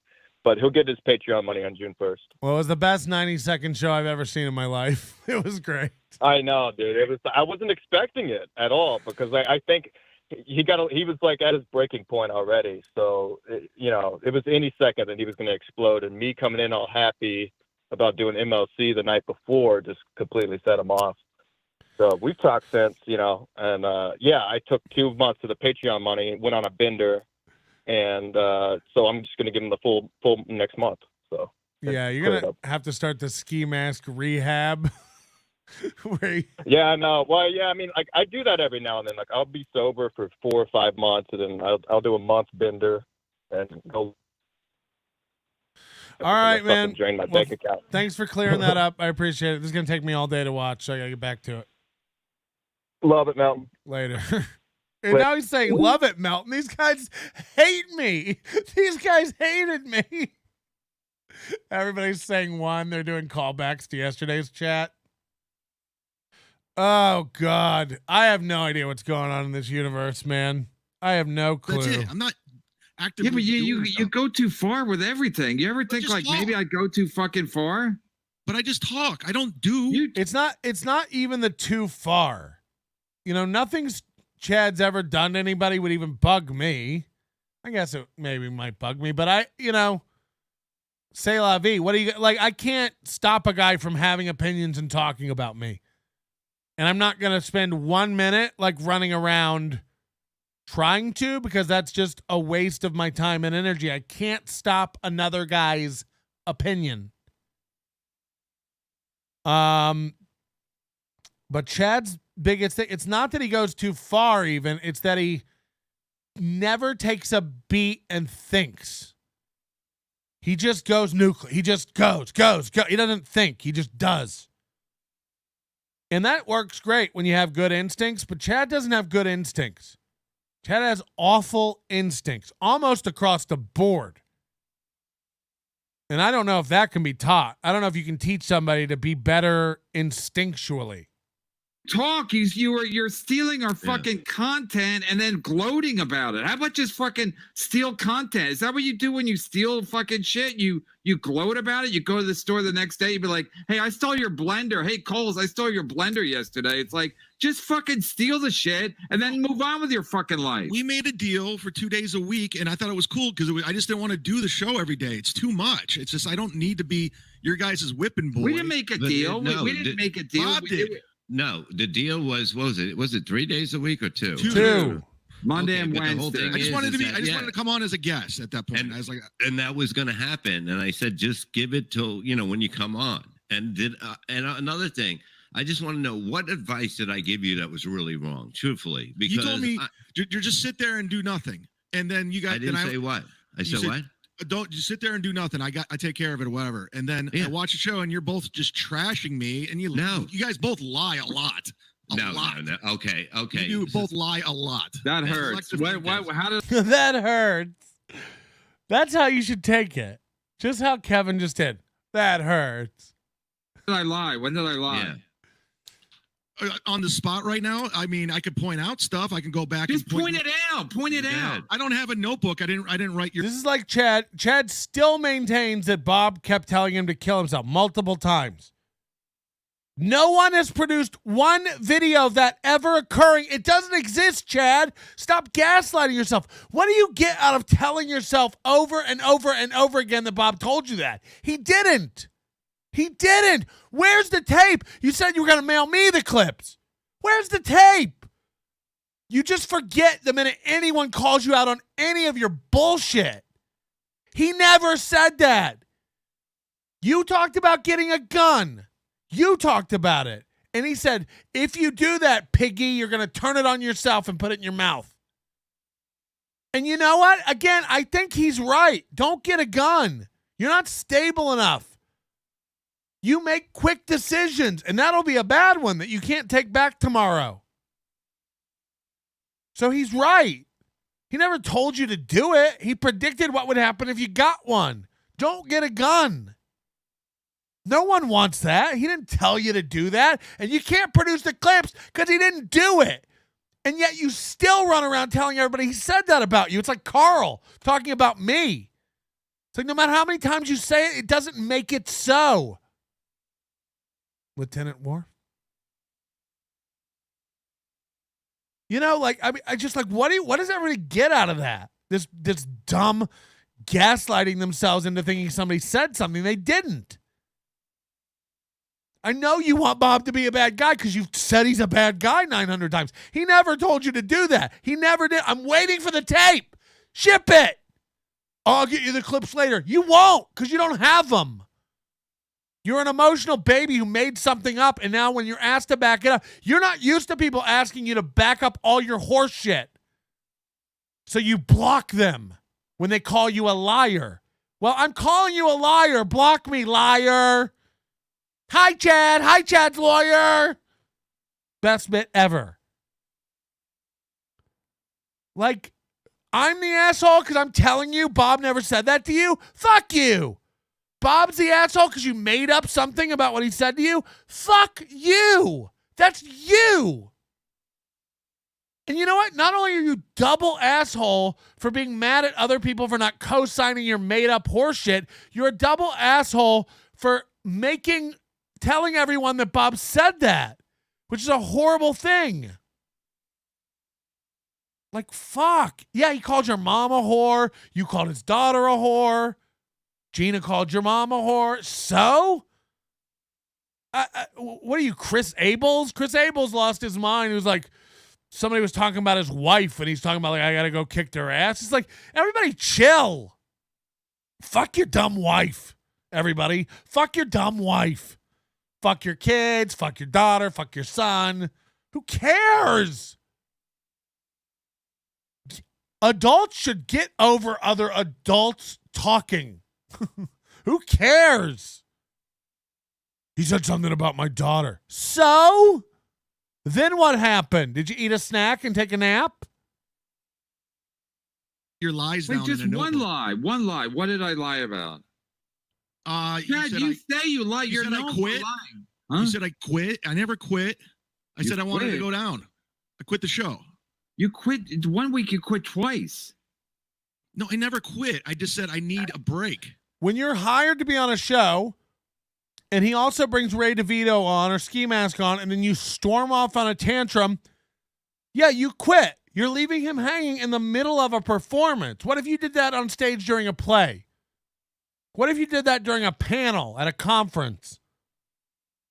In what world is it okay to walk off a stage because you can't even right now? Then don't be on the show. If it's so hard of a show and it's so emotionally draining, and again, you know, before all the drama even started, like they were giving you shit about an hour in, you would lose steam and need a snack and a nap, and then why fight so hard to be on this thing that you hate and it's so hard to do and you don't like the people he brings on and they lie about you? Why care then? You know, why give a fuck? No, you kept quitting. One week you dropped off the show twice. One because you were mad, and another time Ray DeVito was on it. You said, "I can't take it. I can't listen to this guy." Okay, but you were quitting. That's a pattern where as the guy, the proprietor of the show, I got to be like, all right, this guy is quitting a lot. So that's not a good sign. So when you run people, does that mean you're firing them? Because that's exactly what I did. I X'd out, so I'm quitting. But if you say, you know, cut them loose, does that mean they're fired? So he's trying to compare Kevin, whose podcast it is, who's hosting the whole thing. When Kevin gives a directive to let somebody go from the show, Chad's equating that with him letting his own self go from the show. It's like, well, Kevin's your boss. So it'd be like if your boss pulled you into the break room to talk to you about something at work and you just walked away versus him chewing you out and then saying dismissed. You really like these are straw man argument. Like these two are not the same at all. One of these things is not like the other. What do you mean? Like if you cut me loose, does that mean I'm fired? Because I mean, what a dumb question. Why this is why everybody hates Chad. It's like, why do we have to spend 3 minutes on this dumb thing you just came up with? So when you cut me loose, I'm fired. Yeah, Chad, every time I cut somebody loose, they're fired. Are you happy that we spent 3 minutes on that now? Because if I X out, you're saying I'm quitting. Yeah, you were quitting. Yeah. I mean, that's semantics. The bottom line is you didn't want to do the show anymore. It's a dumb argument. Like, I'm glad we spent 3 minutes on that. And then you said, and then the whole you talking about like, oh, I didn't really have anything to do with the whole Culta thing. It's like it's all fucking 100 years ago now. But it's like the fact that you don't take responsibility. Sorry, I've ignored the chat largely today. I can't. I know there's a lot of strong feelings over there in every direction. I can't even today. I'm in a great mood. It's my anniversary today. I'm in a good mood. We're going to watch this. I'm going to give you my opinion. I have a feeling this will be the whole show. I don't know. I do have other stuff, but how do you move on from this? There is no job or boss. They are LARPing like this is show business. No, it is. It is. This is big money. Kevin makes more than you make. Probably. I don't know. Like, it is a business. It is a business. When Kevin books someone on a show and they just leave halfway through the show, it does kind of put Kevin in a lurch. I understand the entertainment value of it, but it also kind of puts Kevin in a lurch. Thanks, Colt C, for wishing Kathleen a happy anniversary. She appreciates that. Responsibility for anything. I was trying to do something nice, man. I'll let her know as soon as I let her out of her cage. And I was trying to get you guys together. I wanted to nice, but I didn't ask you. But then you said people are saying I had something to do with Culta giving out Kevin's number. You had 100% to do with Kevin's number being given out. Culta, I wasn't on Culta's radar, and vice versa. So for you to be like, see, Kevin's wrong on this one too. I'll back Chad up when Chad's right. Look. Chad's shitty because Chad tried to enter. Chad chatted is what Chad did. The thing Chad did wrong is acting like he had authority to speak for Kevin, texted Culta and just even reminded Culta that the Kevin Brennan number thing was a thing. Now, who knows? It may have come up the next day when Shuli went into the radio station anyway. And it may have all happened anyway without Chad. We may never know. We may never know. But for Kevin to be like, you're 100% responsible for Culta giving out my number. It's like, no one's responsible for Culta giving out your number except Culta. Let's get that straight right away. You know, gun stores aren't responsible for you killing your mom with a gun. Culpa's not responsible for Chad reminding Culpa about Kevin. Did Chad fuck up? Yes. Did Chad have the authority to text Culpa or call Culpa and be like, hey, you should try to make up with Kevin tomorrow live on the radio? No. Chad was trying to be relevant. I don't think Chad had a purely altruistic motive and like trying to patch things up between Kevin and Culpa. I don't necessarily believe that. Chad wanted to be part of it, and he wasn't going to be part of it. I don't know if he was trying to get himself an invite into the radio the next day. I don't know what was going on, but Chad had no right to message Culpa on Kevin's behalf and be like, Kevin wants to patch stuff up. You should call him on the air tomorrow. That wasn't true. And that did get Kevin and Culpa's brain, and then the next day, everything happened. But to say Chad's 100% responsible for Culpa giving out the number, that's horse shit. That's horse shit. It's not that, I mean, what? If I tell you to kill your mom and then you kill your mom, I'm 0% responsible for that. Unless I help you plan it out and then I can be arrested for conspiracy. But like, other than that, like, it's 100% you, dog. So I don't agree with Kevin on this. I don't know why this is coming up. I guess this is kind of what led to some of the contention between them.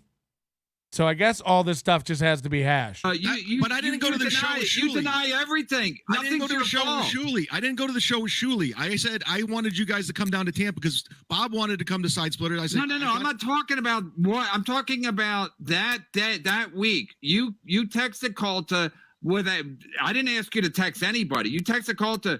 Kevin wants to bury the hatchet. I didn't ask you to do that. So then you put me on his right. So there needs to be an apology for that, Chad.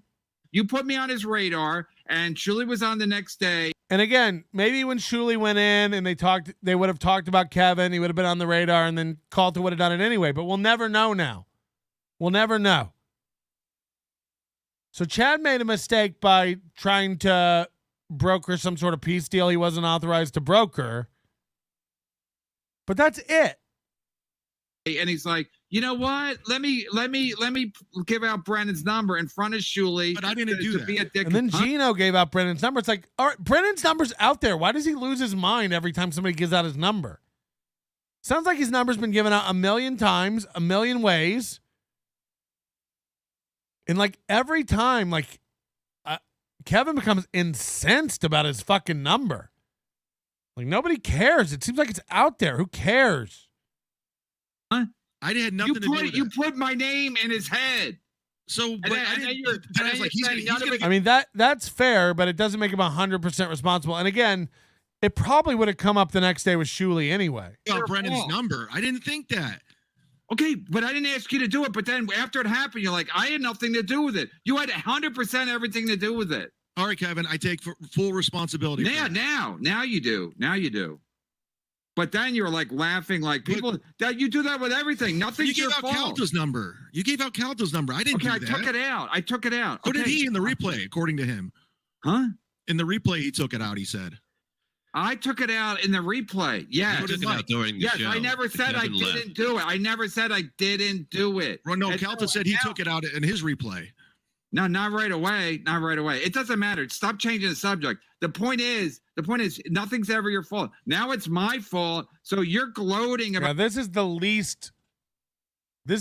the smallest thing that Chad did wrong. I don't understand berating Chad for this over and over. Like, Chad didn't really do anything other than like. I really believe him reaching out to Culpa was trying to get an invite into the show or make himself relevant to the situation somehow. Purely selfish on Chad's part. There was no way he was really trying to broker some peace or anything. This was Chad trying to get on the radio with Shuli or hoping something like this would happen maybe. You know, Chad does like when stuff like this happens. He just doesn't like when there's blowback to him. About how much your money you're making, snipe streaming my show, using my graphics, using my music. It's funny. It's funny. Oh, but I'm supposed to think it's funny too. While you're gloating, shitting on my family, telling Pat Dixon, I never said anything bad about your family. I never said anything.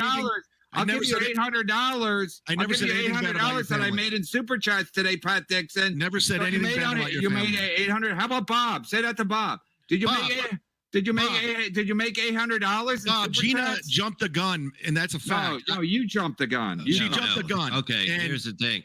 The tape came out of you. She said she doesn't blame you because if you child abuse is not. The tweet was child abuse is fucked up. It's fucked up to have somebody go through that life. It's not your fault. You're the one that said the refrigerator was full, so nobody gave a shit. So that's why she said that about your mom.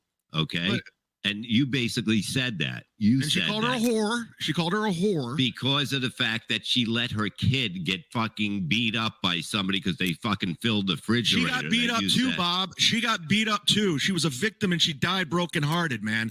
She felt terrible and she just took it. And she goes, if she left my father was going to kill her. So she was a victim, dude. And it's serious. And that's all I'm saying. And It's like, it's serious, but it's also not. She's dead. It's over.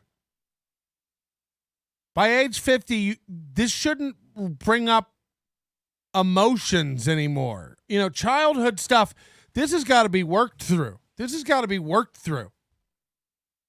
Either on your own or with somebody. I don't know, but like, you shouldn't be getting all fucking wobbly lipped and teary eyed about your dead mom at age 50. It's sad. She was abused. It's sad.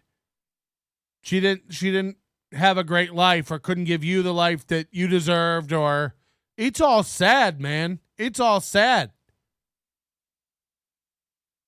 But again, everyone had a tough life. Everyone had a tough life. Imagine if we were all out there lashing out like broken idiots at age 50. So like at some point, just go, oh, Bob's hurt and emotional because I just did something to him. So he's lashing out. But this is what happens with broken people. They just keep like, oh, yeah, you did that to me. Well, I'll do this to you. Oh, yeah, well, you did that to me. I'll do this to you. It's like, I've been screaming this for a fucking month. De-escalate. Someone.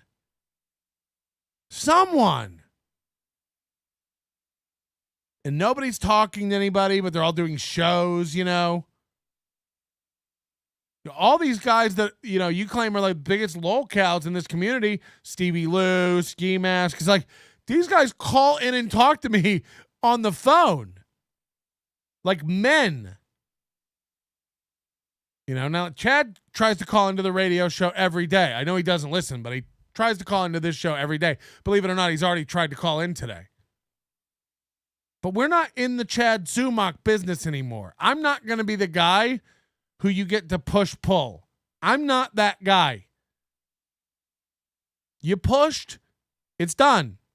I'm out of the Zumock business. I wish you the best. Good luck. I'm not going to even pretend to want to help a guy who doesn't want to help himself. You shit on every bit of advice I give you. Every bit of help I try to offer you, you fucking shun. You still run your mouth lying about me. You can get fucked. You can get fucked. You and your whore mom. No, I'm kidding. Okay, that's my point. Who cares? Oh, God. Like, I mean, it just like you got this stuff's got to be figured out. You got to figure it out on your own, man. Life's hard. I'm really sorry that your mom had a rough life. Mine too. We still got a podcast, man. We still got to get up and turn the mics on. It's a rough life. And I didn't say anything remotely bad about your celebrity stepdaughter who's verified with the Wikipedia. It's Sorry. okay, but I'm saying Verified with the Wikipedia. let's get back to where I gave you bad advice. Tell me where I gave you bad advice in any. So, Chad said that Kevin lies all the time. When Kevin pressed him for a lie, the only lie he come out of, you said I quit.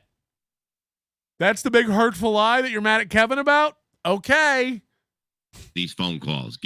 Tell me where I did this. You were telling me that just I know how to, let me work Kevin or whatever. We'll get you back on. And you're like, it's not happening. He was trying. If you just fucking Yeah, I mean, this is my whole point. He was trying. You guys agreed to 2 days a week. You did Monday, and then on Tuesday you were stream sniping Kevin. You couldn't even wait for the 1 week where you were supposed to do 2 days a week. You saw Bob and Kevin laughing about you. You got hurt and emotional and made a decision. Immediately, I'm going to start. You don't think, man. Your instincts are bad and you act very quickly. That's a bad combo. Which is why no one wants you getting a gun. You know, someone shall get hurt. You're the kind of guy who will just sit there with it on the breakfast table, eating a Royale with cheese.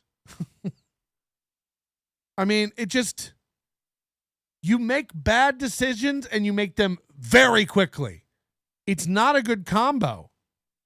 If you let people just fucking talk some sense into you, maybe something good will happen. So yeah, you think like your whole strategy is like, I'm not gonna listen to anybody except fucking, I don't know who you listen to. But after a while you're like, what the fuck do we even think on a daily basis? Am I like? Did I fuck up your show, Kevin? Have I? I want a clip of that. Yosemite fucking scram. Fucked it up. Did I make it terrible for you? Did I ruin things for you? No, but if I gave you bad advice, I gotta hear all that again. What the fuck? I don't know who you listen to. But after a while you're like, what the fuck do we even think on a daily basis? Am I like? Did I fuck up your show, Kevin? Am I like? Did I fuck up your show, Kevin? Have I fucked it up? Did I make it terrible for you? Did I ruin things for you? No, but if I gave you bad advice, how often was I on the phone with you getting this done? Truthfully, how many times a week, Nidian, were we on the phone talking about what I was telling you? I talked to Kevin, just fucking fine. You're gonna do 3 days a week. Just stay there. Don't say anything. And what happened? I don't know. It's all a blur right now. I don't even know what's going on. That's the thing too, is like with the whole Mudshark, it's like Chad goes on his stream and talks shit and says, fuck that guy. I don't give a fuck. He did this to me, so fuck him. It's like behind the scenes, Chad is emailing and messaging everyone, begging for them to quit. Please lay off. Please don't stop. I mean, Jesus, if I shared the emails and texts, Chad. Please stop. Please don't do this. It's like Kevin said, you're mailing Adam, you're mailing him, you're mailing Bob. Then you go live and pound your chest and go like, fuck these guys. It's like, do you understand the disconnect? It's like, have some humility where you go live and go like, I want this to stop. That's why I'm doing this and I'm not going to escalate it. It's like, how is it better to like be a tough guy on the air and then behind the scenes you're begging Kevin to lay off? Please remove the strike. Then you go live and you're like, fuck Kevin, he's striking my channel, he's a piece of shit. The fucking janitor, he's getting divorced, piece of shit. Fuck him. Strike his channel. He struck my channel, so strike him. Fuck them. It's like, that's not how you de-escalate. That's not how you get your channel back. It's not how you work a path back while you're, silently behind the scenes begging everyone to take the strikes down and going live and telling everybody they're pieces of shit. I don't even know what's going on right this second. And I'm saying, and then you call me a liar by saying, like, I never lied to you. Never. Not once. Okay? And you were really shitty to me, though, once I got cut off the show. You were shitty as fuck. Talking about my 9-year-old brother and all that, getting run over. We laughed. Listen to me.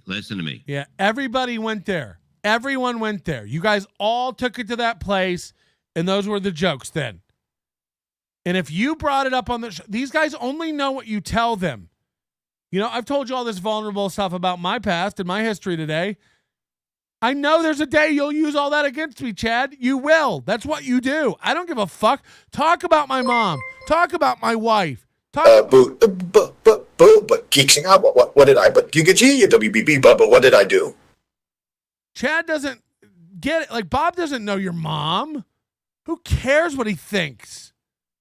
Grow the fuck up. Someone was talking about your mom. What are you, 7? You talked about my dead brother. It's like, so? I've had shoes that lasted longer than your dead brother. No, I'm kidding. Come on. These are jokes, though. When you entered into the arena, you know, it's in the arena. So you can't get mad when someone else picks up the weapon and uses it. You brought it into the arena.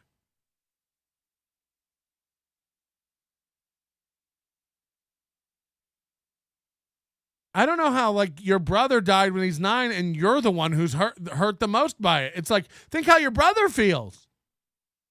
Like, I really do. I get it, man. Life's tough, but everyone has it hard. And the part about being a comedian and laughing about the tragedy, that's the healing part. So, like, of course, the guys on this show are going to rib and tease, and when you're down, they're going to make these kinds of jokes, just like you did. And if you had had more information about one of Kevin's dead siblings or other dirt on Bob or whatever, you would have 100% aired it out. It's the double standard I don't get. It's the you getting mad that somebody tried to take your livelihood when you go after other people's livelihood. Again, if Steel Toe comes after my channel and gets me a strike, I what am I going to say about that? Ah, fuck, they scored first.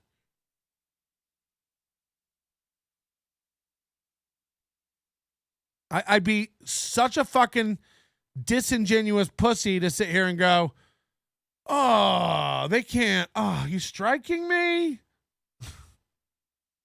The whole thing is that I never gave you bad advice. I gave you good advice. I told you, and you called me a liar on this, and you know this is the truth. Chad would be in a better situation across the board if he just learned to wait. Don't react. Don't tweet. Don't do any. Just sit with your emotions for a minute, an hour, a day. Don't make rash decisions. Don't do emergency episodes. Let me tell you something. You should have to schedule a broadcast 5 hours out and not be able to go live immediately. You're not good at that. You're emotional. And maybe you should, every time you think about doing an emergency episode, you should go, the fact that I have this drive to go do an emergency episode right now probably means I'm not in a good headspace. Anytime you think there's something I need to get out and say, try this. Have a little bell ding in your head and go, that's driven by emotion. I better wait a minute. Emergency episode. What do you got to say? You won't believe what Carl and Chrissy did. It's like, yeah. This definitely was an emergency. Said, since everybody's busting your balls, do a show about them and have fun and smile and do it, and you'll make money because you're doing what they're doing to you. And you said I never came up with that idea. It's either in my email, in my phone, or we talked about it on the phone, and that's a fact. And you cannot deny that. And I was the one that said, do this because you can make money, do it with a smile, and you win. And that's what I told you.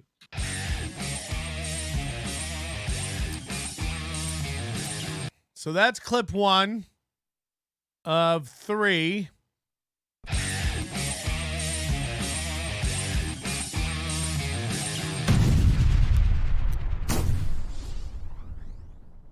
First of all, Chad, even if you just snipe streamed us and just fucking snipe streamed us and just left it at that, I probably wouldn't even have given a shit. You're on. I heard you say it. What? You're like, I'm glad Chad snipe stringing us because he could be on the show. I don't have to deal with him or pay him. I saw. Yeah, that's basically the reality. But when you're like gloating about how much money you're making and you're taking down my numbers and you're doing this, I'm like, you said I'm gonna sit here like a fucking bitch and just be like, oh, I'm playing Kevin again. It's like, what are you, stupid? Like, even if yeah, I think, the move when somebody starts doing that to you is to pretend like it doesn't bother you, play it off, especially if Chad started doing it. It's like, all right, how long can he do this? How long can he keep this up? But Kevin is also emotional. Kevin is also reactive. And it got under Kevin's skin and he changed his mind and started. I don't know if he told Adam to strike him or what. Yeah, I don't know all the details of it. But, you know, Kevin's right. He's just like, I'm not going to.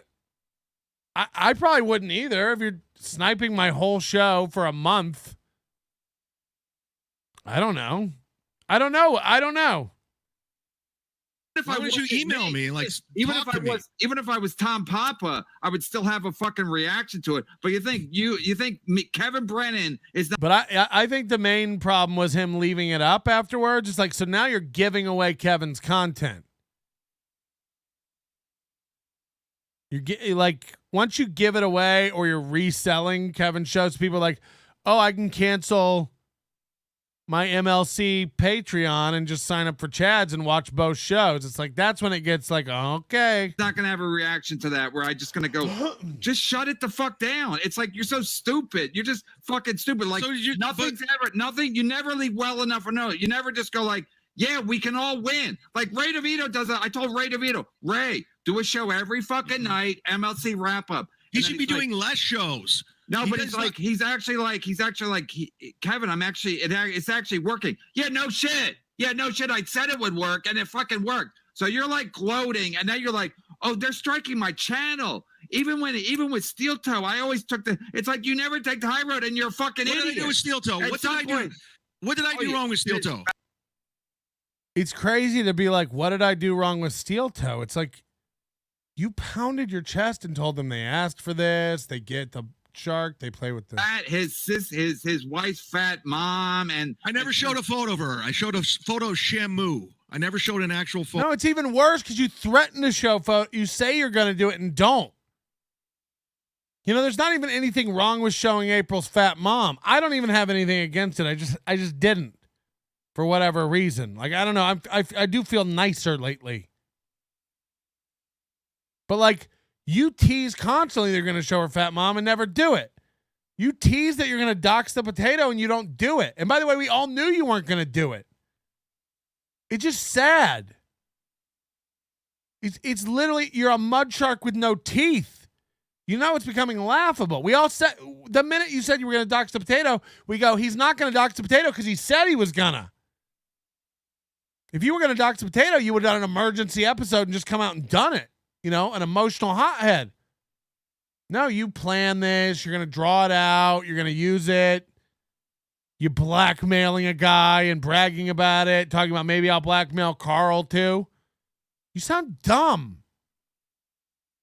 And when you don't do it, you look like you look stupid. So again, the Mudshark brand is dead. The Mudshark brand is dead. If you make one piece of Mudshark merch ever again, it's going to be laughable. It better be a nurse shark. Right, Spaghetti Tooth? We got him. Okay, that's what you're saying. It doesn't even matter. You never, you always take the fucking, you always go in the mud, and then when you get dragged in the mud, you're like, oh my God, everyone's so mean to me. But I never. That's exactly right. That's exactly right. Whenever you get dragged in the mud, you're like, everyone's so mean to me. Sorry, Melton. Guess no third mic for you on MLC.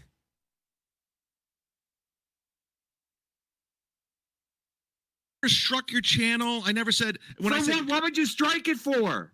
And first of all, you're lying. You did strike it last week when I was yelling. You might be striking it right now because I'm yelling again. The fact that you said you never yelling? you never never cared. struck. You I never never struck. Never, What would you ever. strike it for? I don't know what that was. I apologize for that. What would you strike it for? Because they're using my footage. They're talking about Because me. you're allowed to. It's fair use. Is. What you're doing is fucking illegal. What and that's about why when you're Bob an was telling idiot. Bob telling me to kill myself, and I was It's just like, good-natured ribbing. It's good-natured Do you ribbing. really think Hilarious. that I want you to kill yourself? Yes. truthfully? Bob, don't Yeah. even talk You know, about it. I don't know Don't what even talk kind of about it. people you hang out with, but no, I don't. Okay, I don't want you to kill yourself. Okay, Bob, you don't like me either. Just pretend like. Chad, you know, who like, likes because you? you Who have likes no you? I have reason lots to- of friends. what? Okay, you have lots. It's okay. You guys. I have lots of friends. This is what I'm talking about. It's like no one gives a fuck. A, we don't believe you, and B, we don't give a fuck. What other 50-year-old do you know that constantly talks about how many friends they have and how popular they were in high school? Like, what the actual fuck, Chad? I have lots of friends. I'm seeing friends later today. It's like, what do you want us to all fucking do? Go, holy shit, he has friends.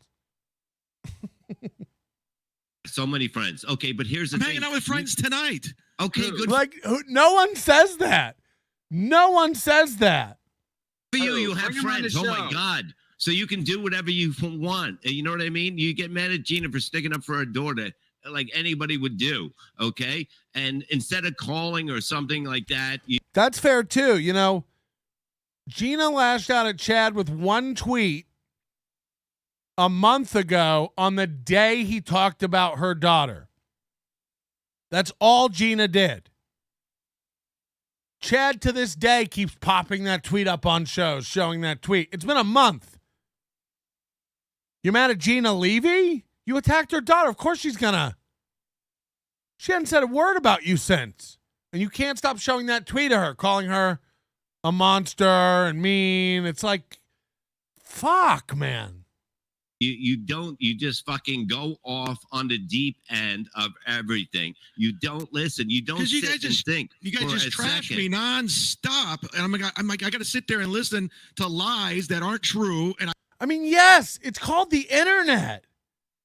This is the big, again, you care too much. You're too emotionally invested in it. It's like, you don't have to sit there and listen to lies. Go outside. Like, if I was Chad and this happened to me, I'd just turn off MLC and probably wouldn't watch it anymore. You guys lie about me for 3 hours and I have to just sit there and watch. It's like, first of all, they don't lie about you for 3 hours. You lie about you more than anyone, Chad. You lie about you more than anybody. Are you mad at you? Hello? And I just have to sit there and watch. Yeah, I mean, the internet is out there. Carl's going on a tour of show. You know, it's one thing to talk shit about me on a show. I don't know why he's on a tour of shows telling people lies about me. Have I emailed Carl about it? Have I gotten mad at Carl? Do I stop watching Carl's clips? No, Carl doesn't know what he's talking about. Carl's not informed. Carl's on the fringe of it and running his mouth for some reason. That makes Carl look dumb. I don't care. Hit it. Hey, Patrick, it's Earl. I have lots of friends, and all of them have double D flapjacks and real hairy beavers, and I'll be opening up for Shabadoo Piñones tonight in the Boca Box off I-95. Shabadoo Piñones? What did you say? Shabadoo Piñones. I can't defend myself. It's But the what most lies? frustrating What thing in the lies? world. I'm supposed to watch people talk about me and I can't defend myself? It's like, I mean, don't. Just don't. This is why I love all the fake NLOs. Go in other chats and start shit as me. I don't care. It's funny. It's funny when I get a message from Opie like, were you in my chat room calling me a giant piece of shit today? And I'm like, nope, I was asleep. And, you know, Opie doesn't know me, so he might not even believe it half the time. But, like, so? Chaos, baby! Like, who cares? None of this is real. I had to watch you guys lie about me for 3 hours? Fucking hell, no, you don't. Mike David lied about me for 2 years. Do you think I went and watched it? I would never get those hours back. Who cares? Has it affected my life in any real tangible? No. There's a bunch of people out there who think I am a boob. Okay, I am. Newsflash. What lies? What lies? I mean, all I I did don't was write 'em try down, to guide you. but when I try to- hear it- This is the thing too. They all like, what lies? Chad's like, well, you guys lie a lot. You guys lie a ton. And they're like, what lies? He's like, I don't write them down. I can't think of one. guide you, because Florentine always said that you're a good person, and I would never think that Jim would not like somebody that was a fucking asshole. And I know the show was working. It was working. I was trying to keep it what it was. And that was and I had to do this all myself because you and Kevin had no communication. So I had to go back and forth. Yeah, it's so childish.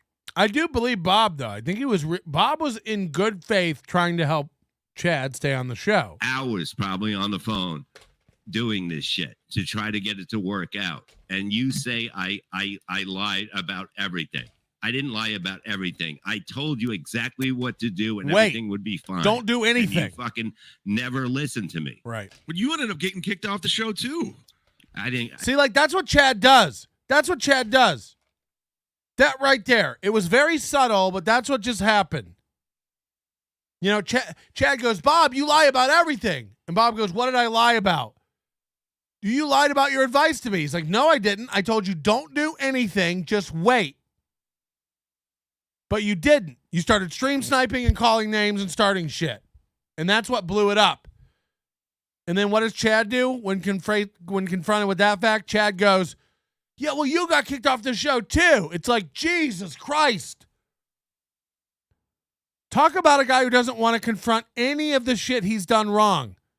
So now it's just jumping to, yeah, well, you got kicked off the show too. It's like Kevin lost his mind about Gino and screamed at Bob unduly and quit his own show and then didn't invite Bob back for 4 days.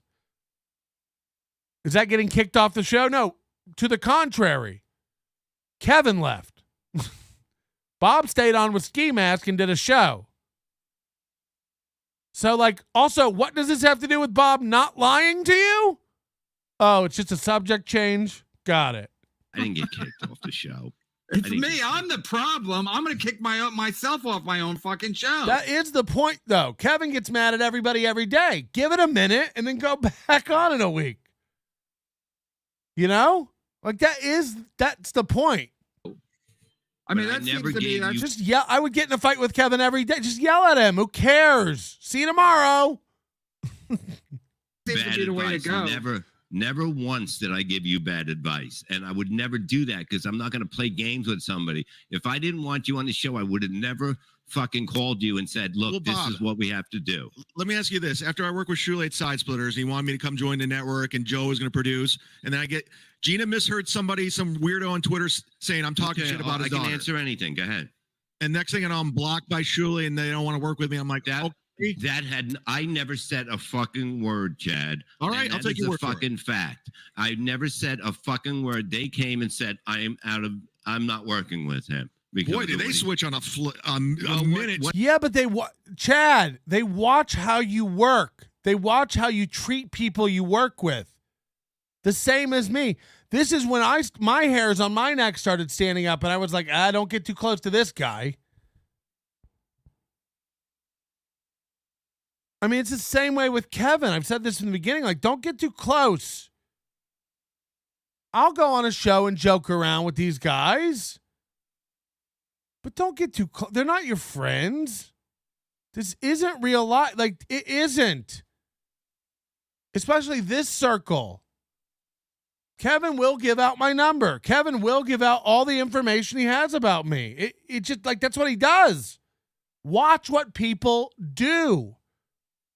When confronted, when backed into a corner, like Kevin with Gino, like Chad with Bob and Kevin, watch how they act. That tells you who people are. Someone pisses you off and you give out their number. That says more about you and how you handle adversity. Saying how great I was and how funny I was that we can't work with him now. Chad, that was the day after. That was the day after. It's not about talent. It's not. That was the day after you got crazy drunk and couldn't turn off your own fucking broadcast. And it was a mistake. It was an experiment that went wrong, and I have. You getting drunk was an experiment? Was it your first beer? What about the poll you put up where you talked about offing yourself? That's when I started getting, Chad, did I do that to you? Or did you put up a poll about committing suicide thinking that that might be funny? And then you got banned from Twitter for a week. And then you said, well, actually, that's good. I'm done with Twitter. Instagram's where it's at. How long did that last? 4 minutes?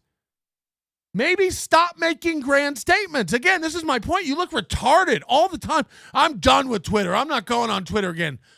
3 minutes later, tweet. You're not leaving Twitter ever voluntarily. Ever. Do you know you? It would drive you nuts. You're addicted to Twitter. You're addicted to tweeting and deleting and retweeting and deleting. But you thought of it. I'm going to quit Twitter. It told everybody. And then 2 minutes later, you had a thought and you were like, I better tweet that. It's like, if I quit Twitter and don't have anywhere to go tell everybody, what am I going to do? Okay, I'm quitting Twitter except for this tweet announcing that I'm quitting Twitter. It's like, you lie about everything, Chad. I'm quitting Twitter. No, I'm not. I'm taking a week off streaming. No, I'm not.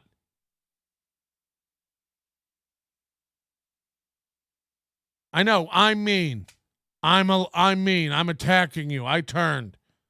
Or are these just facts? Or are they just facts? I'm fat. You're a liar. This is life. Haven't been drunk since. But I'm saying you got to be able to just realize that there's no way I was against you. There's no way. Okay, I'll take your word for it. All right. That's the fact, because I'm not going to lie. I don't need. But you were piling on afterwards. It was just like you weren't. I don't need. Chad, everyone's piling on. You turned into a giant piece of shit. Oh my God, Gina Lee. Is that the real Gina Lee? Who knows? You can never tell. You can never tell with these Gina leavers. Leave. Who's Gina Bobinman?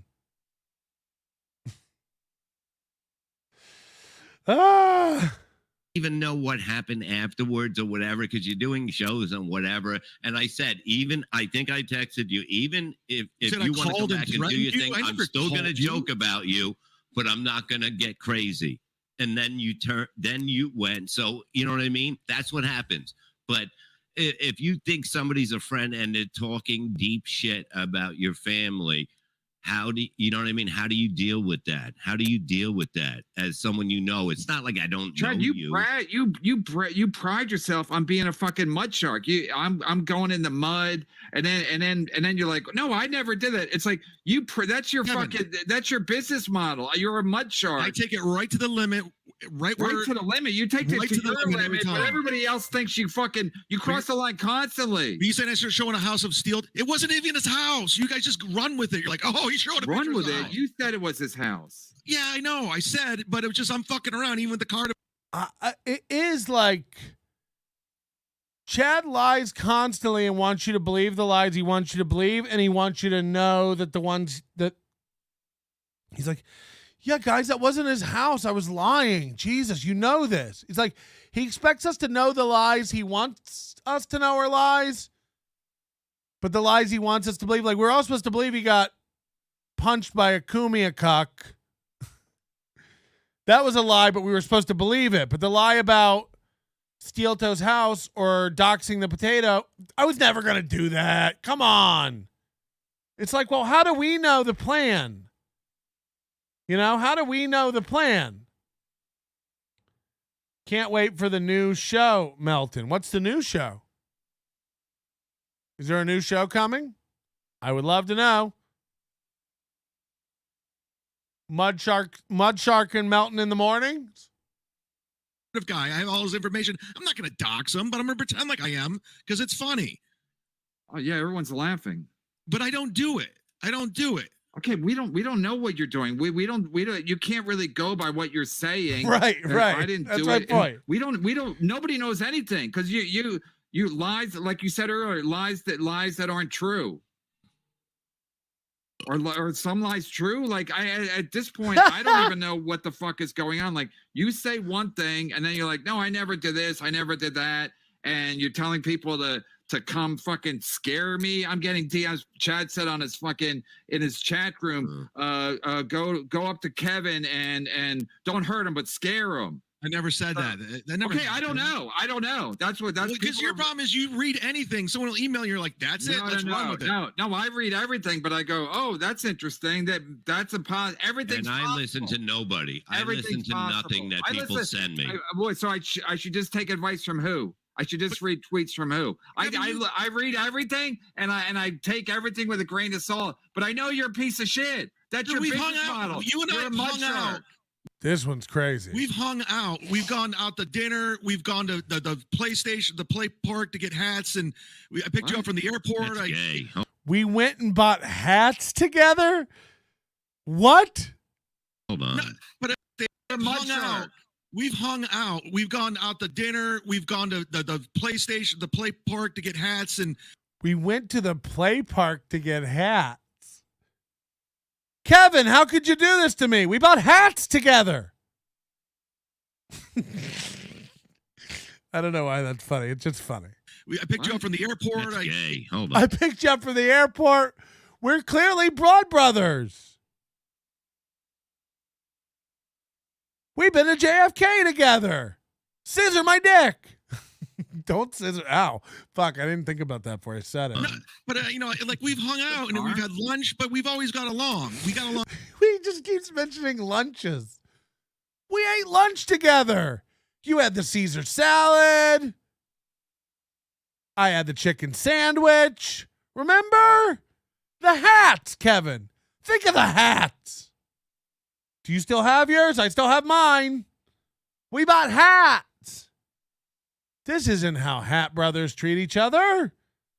What, with hats and all? Really well. And all of a sudden, you just like hate my guts. You don't even wear your hat anymore, Kevin. You don't even wear it anymore. Do you have it? I'll go get mine. Go get yours. We bought hats. What have I done? You're a lying piece of shit. Other than that, you're fine. What am I like? I mean, the hat's dancing around the screen with scissors. We got cold cuts together. We went to Jersey Mike's. I had the number 9 Club Supreme. You had a Child's 4 ham and Swiss. We got hats. Think of the hats, Kevin. You pride yourself on being a piece of shit, and then you get mad when people. Chad, no one's busting your balls about this. Just hats is funny. This is just a bit. This isn't. We're not teasing you. It was just a funny thing to bring up, and now we can't stop joking about hats. Get mad that you're a piece of shit. Name my lies then. What am I lying about? Well, okay. I mean, imagine Chad saying that. I'm dead. I'm dead. What did I ever lie about?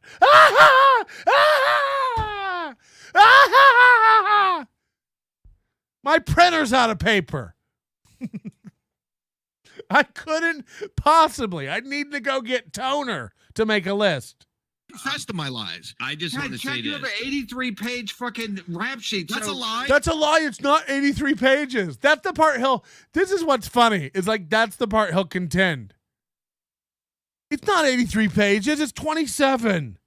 Depending on what font you use. Some people print it in 12 point. I print it in 10.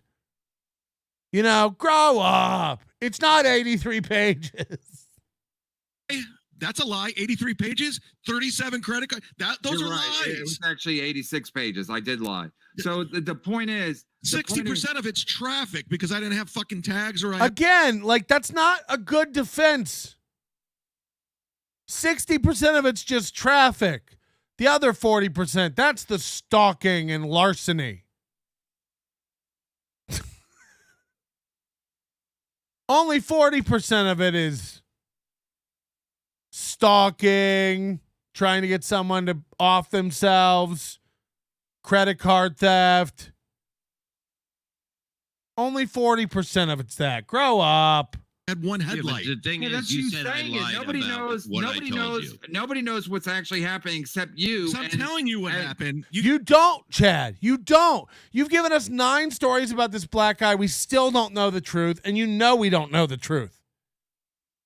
You know we don't know the truth. You fired up a ring light and a video with oil underneath your nose. Like, come on. In what world?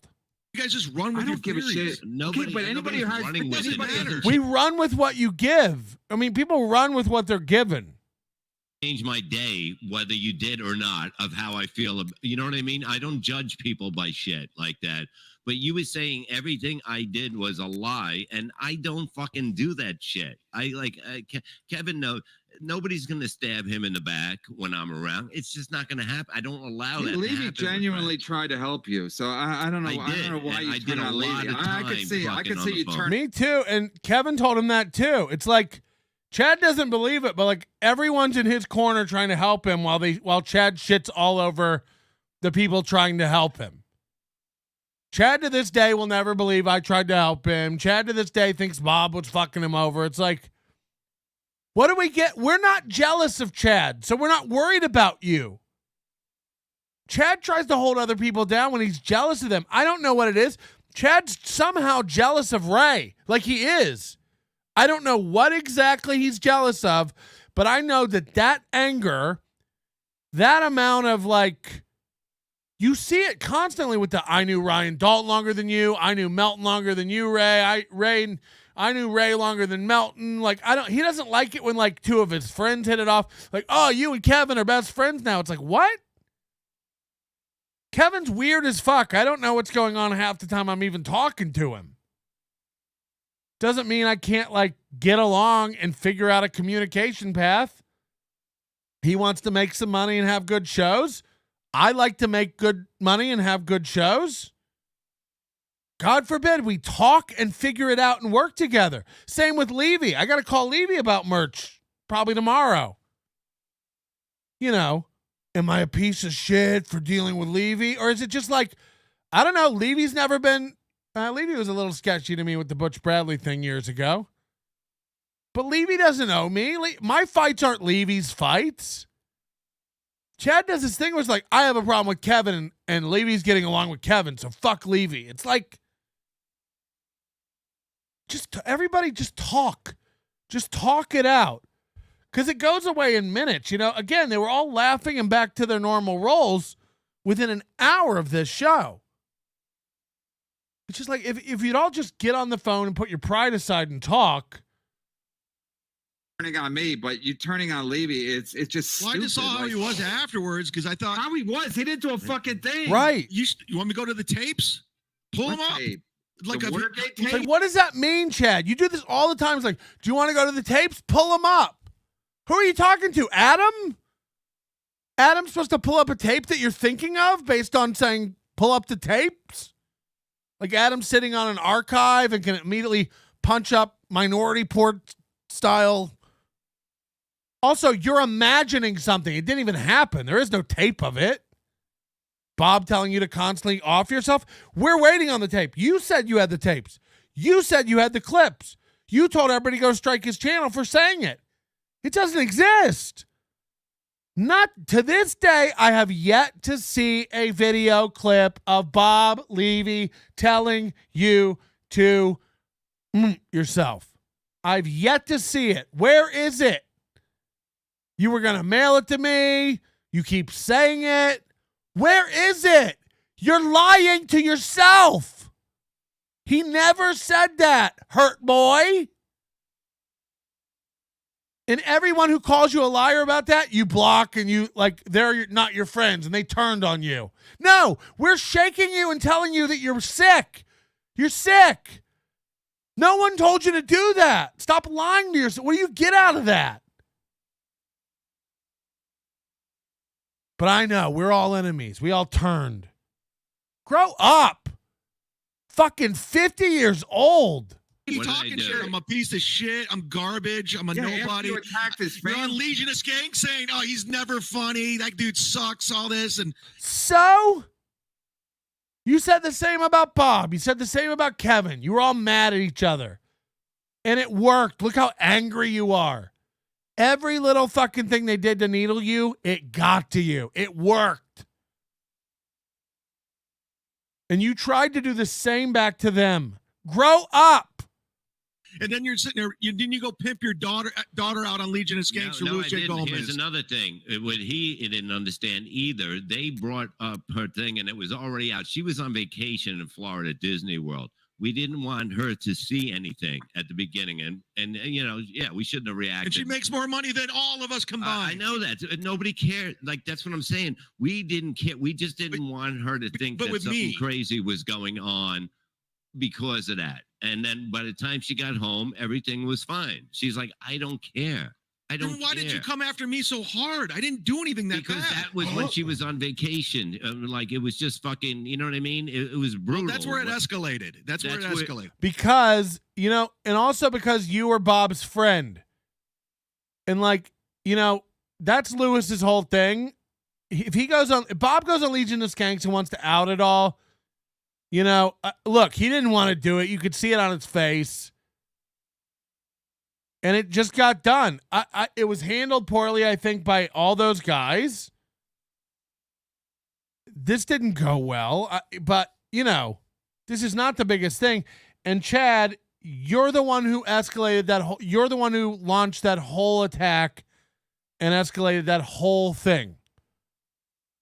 I guess it got posted on Reddit or something, and you're the one who brought it to everyone's attention in this world. And you shouldn't do that to friends. You're not supposed to do that to friends that you're supposed to be working things out with. But you have bad instincts, and you keep making decisions that escalate and escalate and escalate. And at some point, how does it ever slow down if no one fucking gets a cool head? If no one ever stops this shit? It still wouldn't have been stopped, except Kevin backed you into a corner. Kevin fucking had to shut you down to get you to fucking realize and humble yourself enough to come back on the show and beg for them to let you have your channel back. And Kevin will give you your channel back, and this shall all repeat itself again. I do fear. I really fear that what people were saying in the chat yesterday is true. Chad will learn nothing from this, and the insecurity will start eating him, and that's going to make him lash out at everybody again. And it's just a cycle. And Kevin expressed worry about that on the phone to me. And I said, well, then it all just happens again and you're back where you are now anyway. But I encouraged him to give Chad a chance. I was encouraging him to have Chad on. I encourage him that it's good for the show.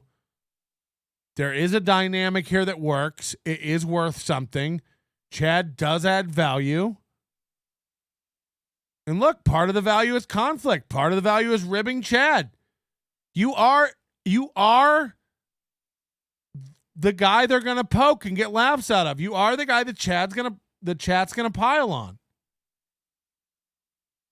Yeah, but it's like you don't understand. On the Legion of Skank, they brought it up. They already had her stuff there. Believe me. And yeah, it happens. And I knew it was going to be up. It's fine. Nobody gives a fuck. But I know you. Okay, we talked and that stuff.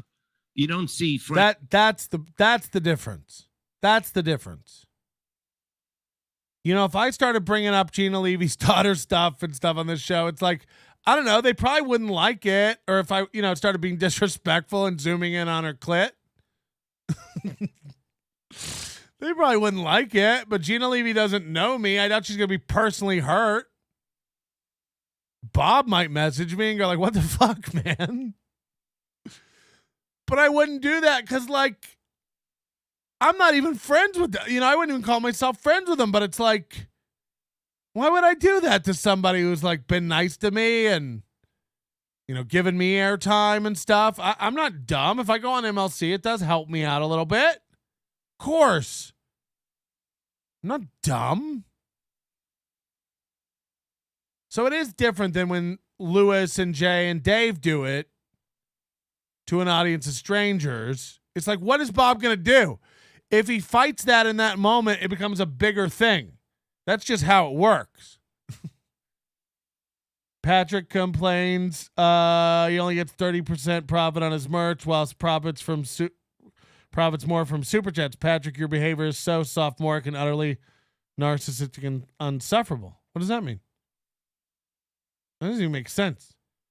Patrick complains he only gets 30% profit on merch. Yeah, that's about my margin. While he profits more from super chats. What a narcissistic sophomore behavior. It's like, I told you the margin on shirts, so I'm a narcissist? What? Yeah, that's why I don't read it. It's like, that doesn't even make sense as a troll. Patrick said his margins on merch are 30% and he makes money from super chats. What a loser. Okay. Friends attacking people's family like that. I didn't initially though, like, when she came after my mom and all that, and I'm like, dude, you have no idea. Didn't really come after your mom. She said that it was fucking. It was she's a whore. Child abuse is fucking terrible. And But you she's explained abused. it to. You explained it to the way that she was a whore. You all said things you didn't mean. Can we put it under that category? This is all bullshit. As soon as Bob lifts the strikes, which I hope he doesn't, Chad will get butthurt again. Yeah, I'm sure. Or because of the And fact she's abused. Yeah, but A you didn't victim. explain it that way because we had food So just in roll the with it? refrigerator, so everything was fine. So But as a that's- mom, that- as a mom and a nurse, she doesn't like have any kind of respect for that. Like, you don't think that bothers about me? you having child abuse. She was totally behind Chad, that. it doesn't really matter. Everybody knows. Okay, Nobody should like suffer from that. like somebody said, I think it was Mersh. He said, Bob is the most likable, and you're the least likable, and I'm in between. So Mersh. He's some guy. I don't know. So Chad goes, who the hell's Mersh? It's like, you know who Mersh is, the coleslaw guy who's going to come beat your ass. You've talked about it. And now you're doing this thing where you're like, who's Mersh? He's like, this is what we're talking about. Everything out of your mouth is a lie. You know who Mersh is. You watch this show and we've gone over some Mersh stuff. You know who Mersh is, 100%. Who is this theater for? Who's Mersh? Chad. The point is that you are the least likable. You pride yourself on being a Mudshark, and then when people do shit back to you, you're like, Kevin, do you really think you're likable? Huh? You really think you're compared likable? Compared to you, I'm very likable. Compared When was to the you, last time you hung out with a friend and had a beer? Oh, that's how we're going by. First of all, I don't need friends. I got super chatters. I'd rather people super chat me than fucking guys piazzas. Yeah, it's just so weird that Chad thinks that's what likability is. Again, I don't go out and hang out with people and have a beer. I think of myself as having no friends. I really, like, no one calls me up to hang out. No one. I'm all right. I don't, I'm okay. Would it be nice? I guess. But, like, I'd be lying if I was like, I have so many friends and an active social life. I don't. I do this show. I have a few people I talk to. Most of my life is online. Has to do with screens. I have people I like. I have acquaintances. I have friends in other cities that I've had for a long time and grown up with. I don't, go out a lot and hang out with friends. I guess I'm a loser. I guess I'm not likable. By the way, I don't even think I'm likable, really. I want to have a beer with me. Then what's after the beer? I gotta do a fucking rust. I don't think people wouldn't want to have a beer with me. I think if I went in our Discord, discord.gg/NLO, and asked people who wants to hang out and have a beer, I don't think people would be like, with Melton? Fuck that. I think people would be like, yeah, that sounds fun. He's funny. Nice guy. We get along. Probably won't be any problems. Chad, if Chad asked you to go have a beer, you'd be like, what's he setting me up for? Is there going to be an ambush? Do I need to keep an eye out for oil cans? How does it work? Do I bring my own hospital bracelet? Do I have to be on your live stream? Is there going to be a lie? Rusty trombone. Fuck that. I like the way things are now. So the fact of the matter is, it's like people don't like you except That's not true though. You're trying to It is manipulate true. people. And then you pride You're yourself. trying to manipulate your audience. You do it all the time. No, Chad, you pride yourself on being a douche. You and Carl, that was It's like trying. How is he trying to manipulate your audience? That is your brand. The guy who's mean to everybody, mixes it up, plays in the mud. It is your brand. It's all business yesterday. You guys were doing business. You want some WATP and he wants some MLC. You guys want the money. You said you like. No, nobody has a problem with Carl. Is Carl a dork? Probably. Is his laugh funny and annoying? Sure. Now let's do me. Then we'll do you. This is the point, Chad. Whenever anybody has something to say about you, it's piling on and mean, and you block them. You can't handle truth. You can't handle criticism. Like, I don't know what you need to hear, but it's like you get a shit on everybody all the time about everything. You know, you make fun of Carl's laugh. Who gives a shit? People get mad at me for saying, and again, people get mad at me for saying, People get mad at me for repeating sentences.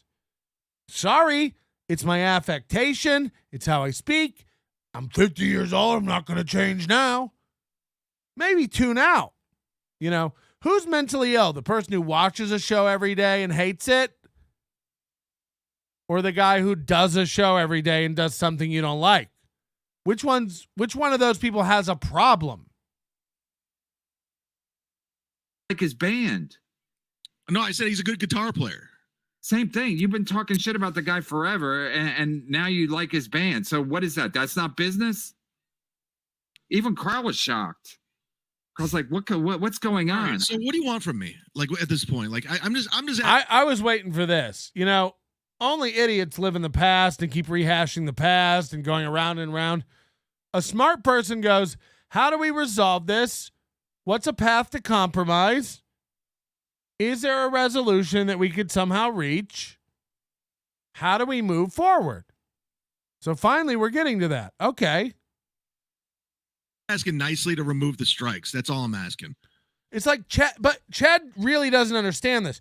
His ching, claws have been out attacking Kevin and Bob forever. And now he's like, just remove the strike. It's like Chad brought a knife to a gunfight. And then when he sees the gun, he's like, just put the gun away.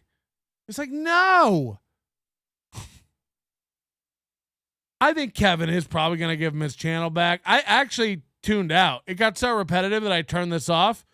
And I didn't even see how the show ended yesterday. So I honestly, and I mean this, I didn't read anything or I don't know how it ended yesterday.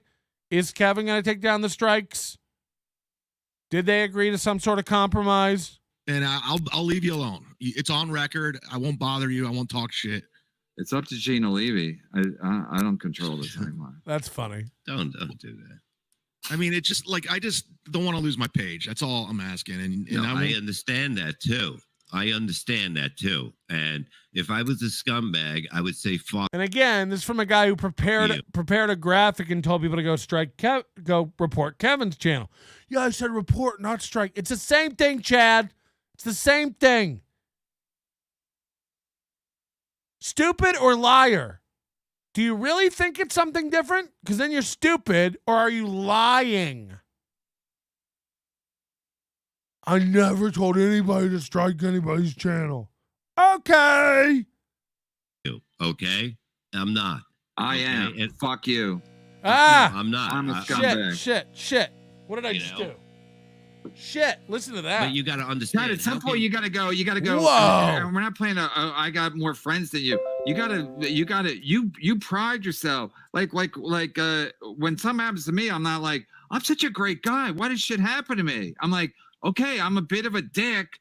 You're going to get, sometimes it's going to fucking, it's going to boomerang back at me. But you always take this like, I can't believe shit's happening to me. I can't believe more shit is not happening to you. No, I understand. Like, there's ramifications of consequences of things I have done. I completely understand, and I own it. And and I'm not perfect in this situation, but I'm also not I'm not the problem either. There's all kinds of. You are the problem. You are the problem. Really? I ruined your show. I ruined it. No, I'm not saying, but you're the problem. You don't make money off of me? You're the problem when it comes to like in all this shit. Like as soon as things get, It's like there is a lot of that, like stuff Chad doesn't take responsibility for, like the money. You know, Kevin's giving him $1,500 a month. He loved it and loved it and loved it for years, and then like the minute he decides to take out a calculator and do the math, it's unfair, and he starts attacking Kevin about it. It's like, you made the deal, dummy. You sound just as dumb as Chappelle being mad at Comedy Central for a contract he signed 18 years ago. It's like, you signed it. That's the way first deals work. You don't get a great deal, but you get made famous. You don't get it like 20 years later when you're uber famous, come back and go, Comedy Central made a shitty deal for my show, so get him, everybody. You look like a fucking pussy, Chappelle. I love Chappelle, but I didn't agree with that. You signed a contract. That's what it is. Eat it, millionaire. Eat it.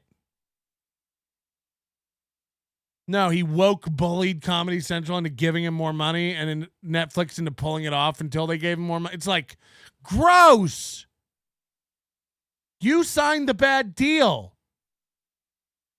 Also, like the math on that's not hard to do. You're getting $1,500 a month. You know, you can do that math pretty quick. That's 50 a day. It's more than 50 a show. So, you know. All right, what's going on? I can't with these guys. He did not. You hack. Red Bar was 100% about you. What is that? What are you guys even talking about?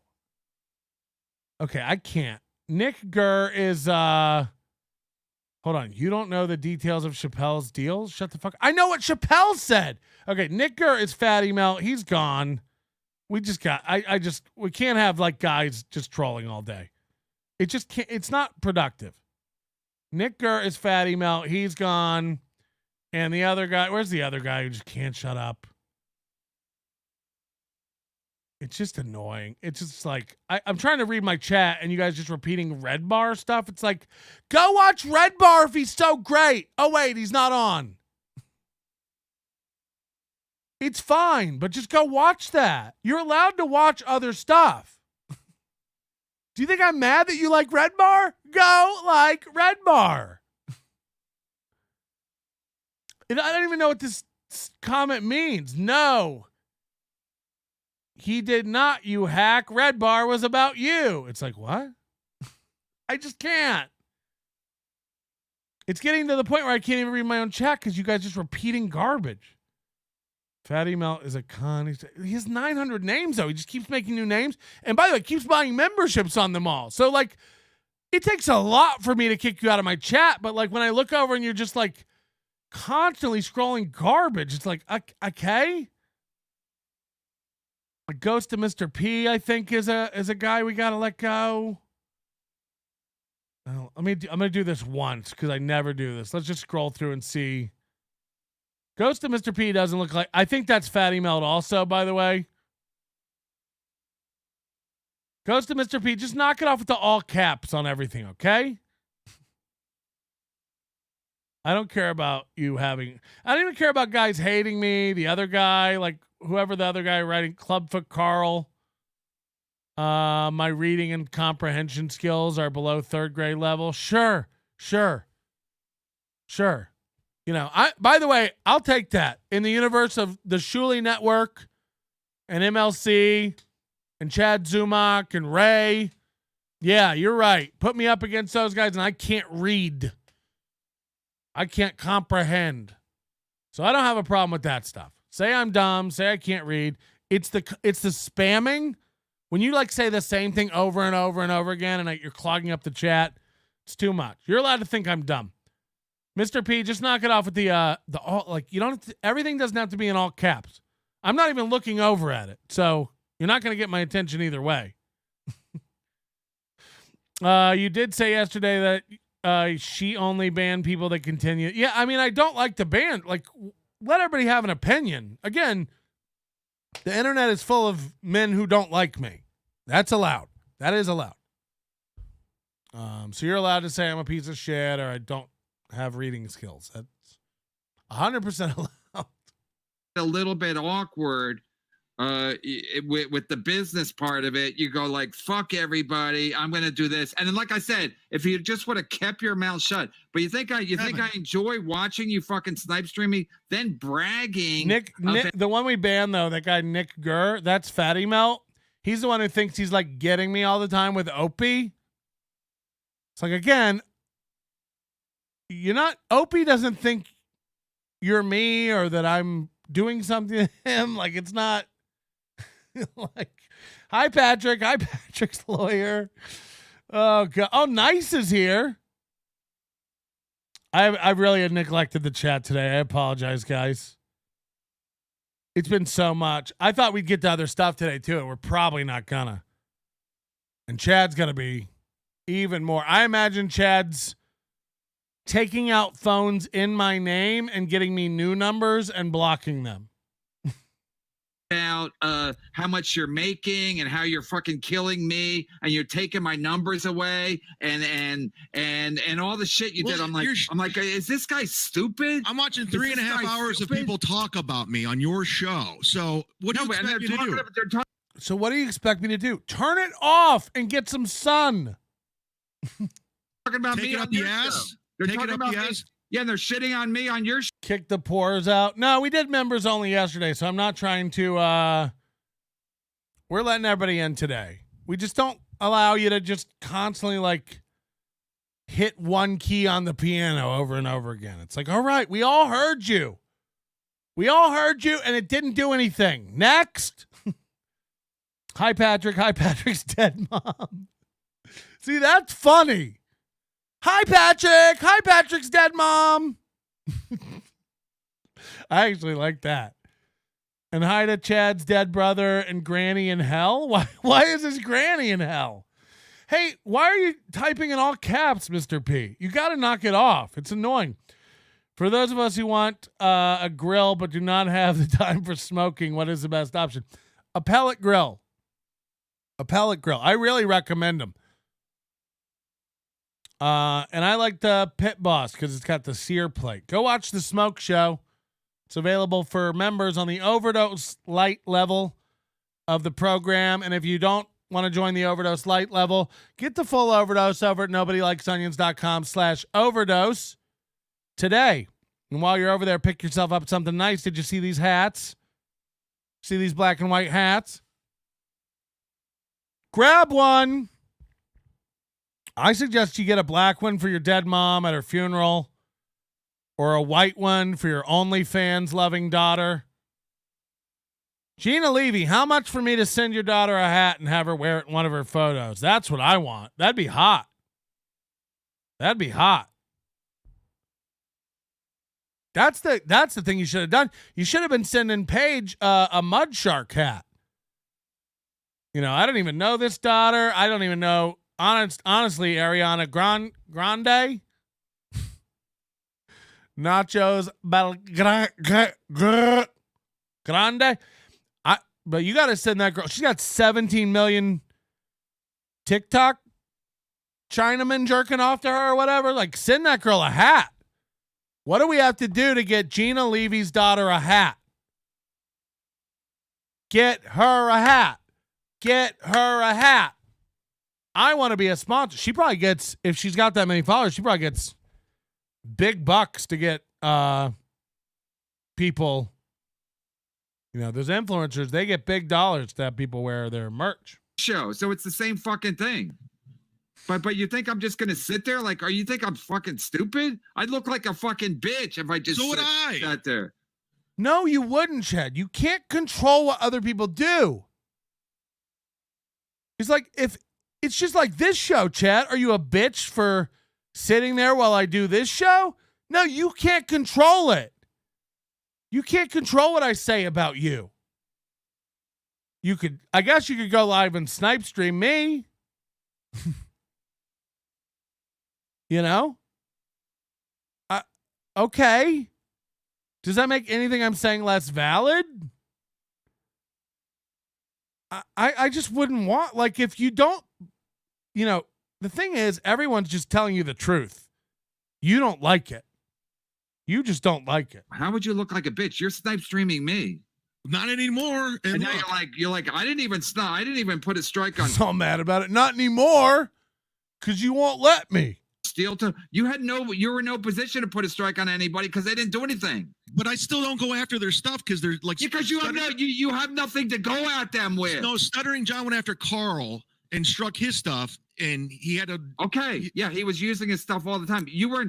Nobody was using your content like that. Go to steeltoe.com. You will see 75 pages or videos of me. So this is what Chad does. It's like, yeah, well, he was speeding too, officer. It's literally that. It's like, who cares? Trust me. Well, I'm Carl sure it too. was all fair. I'm sure it was all fair use too. So Okay. I'm sure. Well, I mean, And then Carl actually tries to help you. And Yeah. you didn't take that as like, wow. So some people yeah, actually, I was thankful. He knows the some email. people are actually good people, and then Melton tried to help you, and then you shit on Melton. Like, why are you? So if anything doesn't go your way, you're like, I'm gonna fucking ruin this. I'm gonna fucking Melton's make it. he's not on the up and up either. So Melton's not on the up and up either. Melton's not on the up and up. Isn't that the Target brand soap? Up and up. So it's not what right. yeah. Compare, and then that's you saying that. That's you saying that. You didn't know who he was before me. We brought him on, and you ignored him the first show. So that's his rebuttal to that. It's like Melton tried to help you, and you spit on him. He's not on the up and up. You didn't know him before me. That's what's important to Chad. I knew that guy first. That doesn't mean shit. Like, so? He's talking about how you shit on people who try to help you. So I brought Melton on, and you didn't, the first time you saw him, you didn't talk. He didn't know me. Then he started watching every day and got hooked on Melton in the morning. Oh, no. You come across as jealous and insecure AF. Every time anybody brings up anybody, you go, I knew them before you. You didn't even know them except for me. It's like, ew.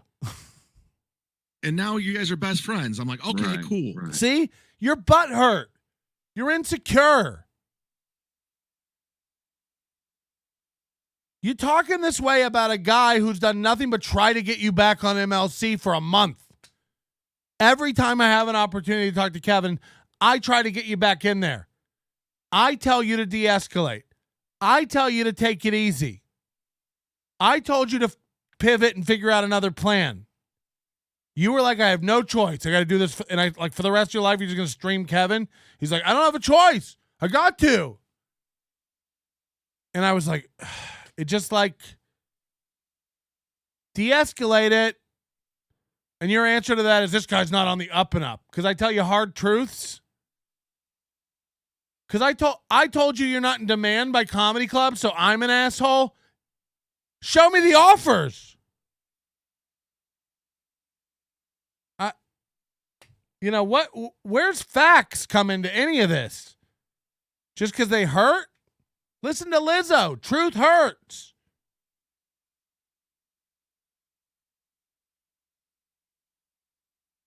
Yeah. But I don't know, whatever. And listen, I'm not. That's what it is too. Melton's not on the up and up. I don't know, whatever. It's like that's how you treat people. You toss them aside. You think I'm ever running back to you? Fuck you. Fuck you. These guys put up with that shit. These guys need you. I don't need you. I didn't need you before. I don't need you now.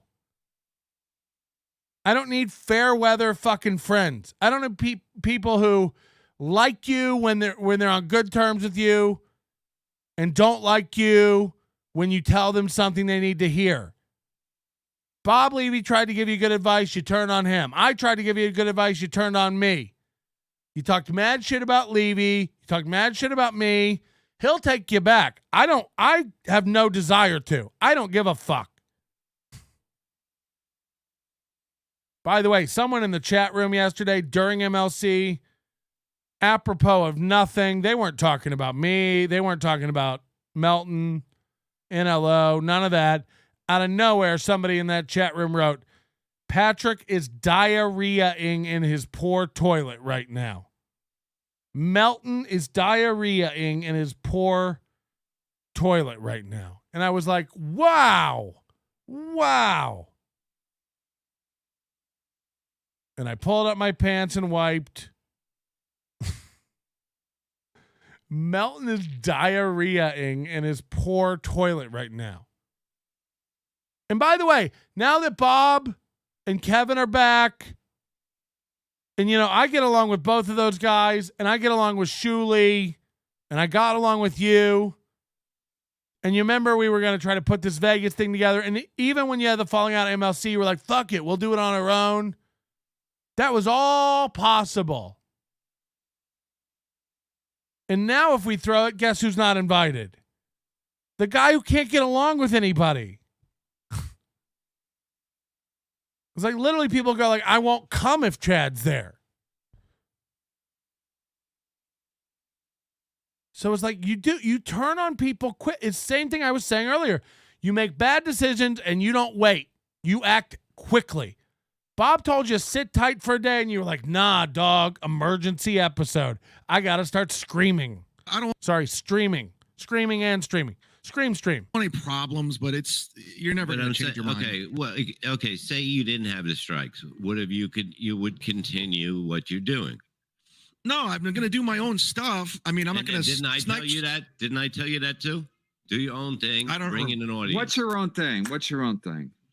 Well, what's your own thing? This? Again, that's what he does. We saw what your own thing is, Chad. We've seen what your own thing is. Go back in your YouTube channel. We've seen what your show is. It's, you know, it's like Corey going like, I got to leave Steel Toe to do my own thing. Everybody's seen it. It gets 36 views. Now, Corey made a horrible error. He is now broadcasting to twos of people. You think its view counts can't get any lower. It's unrecognizable as a channel.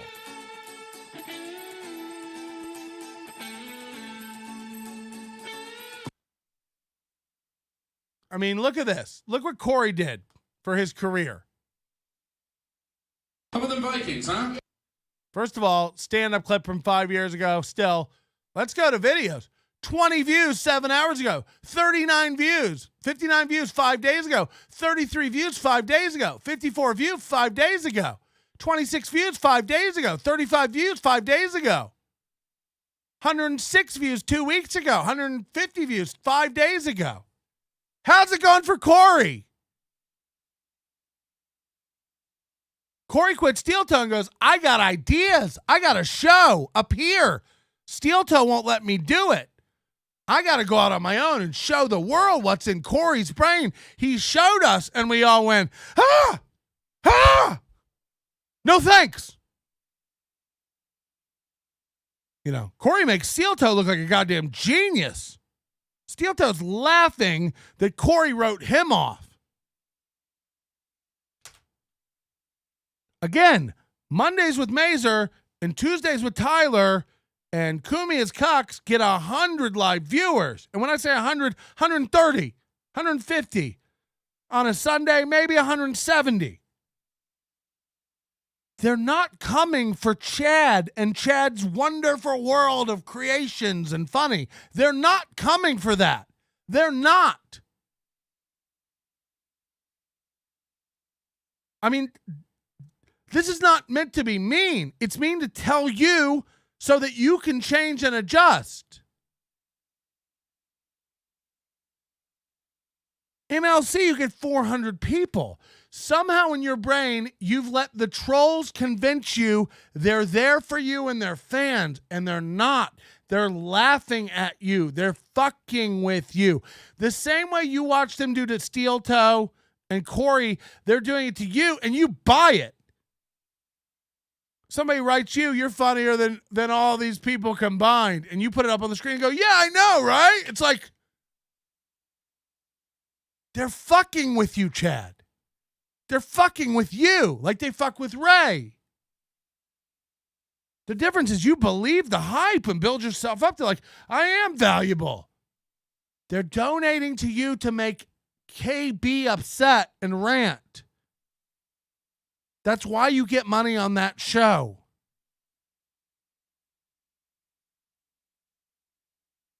It's like, weird.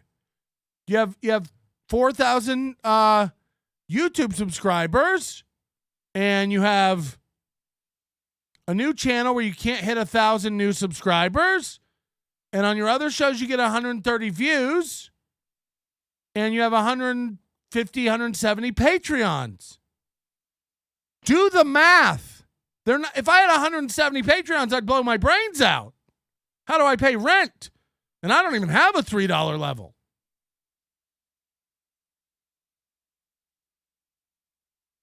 At some point, there's got to be an intellectual reckoning that happens internally where you go like, huh. So you say you're starting a new afternoon show. It's going to be different. You're not going to be sniping. You did that Tuesday. 40 minutes in, you started yawning and fizzled out. Had to go get some string cheese.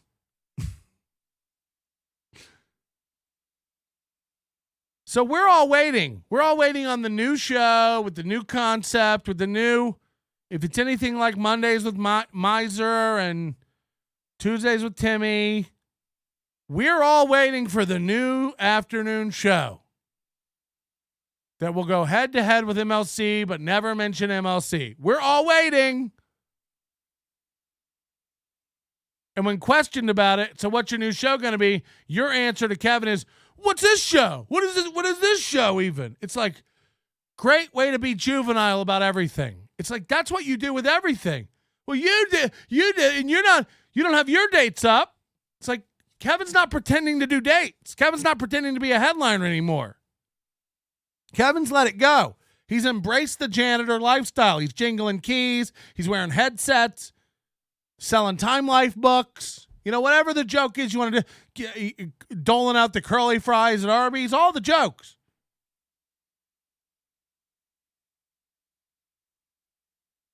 Kevin doesn't run around going like, I'm a better headliner than you. He doesn't.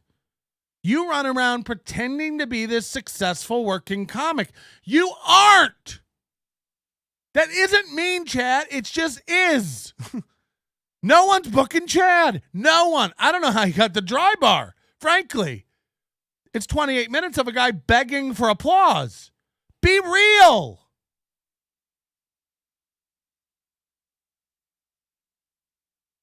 Talk about me when I'm not on the show.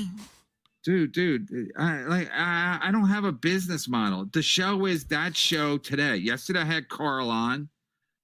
Your own thing. Didn't I tell you that? Didn't I tell you that too? Do your own thing. I don't bring in an audience. What's your own thing? What's your own thing? Well, what's your own thing? See, that's what he does.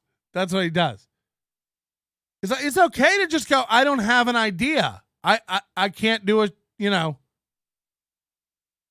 So we were all looking forward. You know, you teased yesterday. You got a thing with Opie starting in the fall.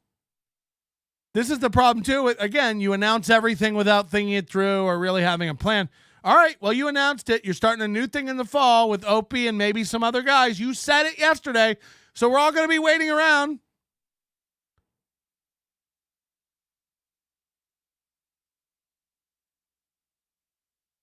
Sometimes no matter how bad we want something to be true or how bad we want to be something we aren't, we just have to come to terms that we aren't. I would love to be making great money headlining clubs. I'm not. I can't get booked. Nobody's interested in it. And I don't have the thing that other people have that make me chase it. So maybe I don't want it. Maybe I'm not a comic. Maybe I'm not good at stand-up anymore. Maybe I don't want it enough. Whatever the reason, I agree. Bookers ain't calling. First of all, there's too many stand-ups and the clubs pay jack shit. So like the talent is commensurate with the pay. And if you don't want to pay me $2,500 to come to your club for the weekend, then I'm not coming, because I'm not traveling there and going to be there for 4 or 5 days. And to make less than $500 a day, it just like doesn't make sense when you factor in travel and cost of living and all that stuff. But there are 9 guys in that city and within a 6-hour driving radius that will go there and do it for $1,000 for the weekend. So that's what happens. The clubs pay less. The talent that is willing to do it for that price will go there. It's like, I mentioned it before, but you don't want to get into the cost dynamics of that Boca Black Box gig, Chad. You don't want to do that out publicly. Stand-up comedy to most people is this enigmatic, black, no pun intended, black box where they're like, I assume they're making good money or else they wouldn't go do the gig. I guarantee you, and I don't have proof, I guarantee you Chad made $200 or less driving to the Boca Black Box to work with Jim Brewer. And it's all the way across the state. This is a 3-hour drive, minimum. Each direction. To go do one night with Jim Brewer. For what, 200? It's like, that's gas money, Chad. That's gas money and a Big Mac. But you get to say that you're going to work with Jim Brewer. And by the way, I've done that. To lose money or break even or not make good money on a gig to go hang out with a friend, that's fine. But that's your calendar. Florentine's coming to town, I'm going to work with him. Brewer's coming to town, I'm going to work with him. That's your calendar. Godfrey said I could pick one date on his calendar to go work with him. Great. You're a real working comic then. You aren't. It's over. I don't know why that angers you. I'm literally stating what is. And it's the same way with me. It's like, yeah, I could hit Eddie Ift up for a date when he comes to town here if I wanted to go open for him. I think he's here in a couple weeks. But why? To look like I'm a comic? And just that dream. I feel like I tried. I couldn't cut it for whatever reason. Also, and I just mean this, I don't have the suck up gene where I go around constantly emailing bookers what about now? What about now? Can I get a date now? Can I get a date now? I just don't. I email you 3 times or whatever. You don't respond to me. I move on. Because fuck it. I take a hint. You don't want me. And by the way, that's not how a lot of bookers work. They want you to keep emailing. They're like, you got to keep reminding me. You never know when I have dates. It's like, yeah, I'm not though. I won't.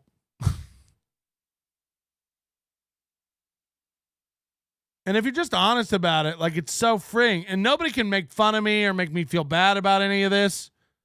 You know why? Because it is. I'm okay with it. I know I'm funny. You got people in here going Patrick, let's not pretend that you didn't have 70 people watching your live show before all this steel toe stuff. You're right. And I haven't learned a bunch of new skills since then. I haven't changed what I do since then. Go back and watch. The shows were the same. They were just about other stuff besides MLC and steel toe. The talent was all there.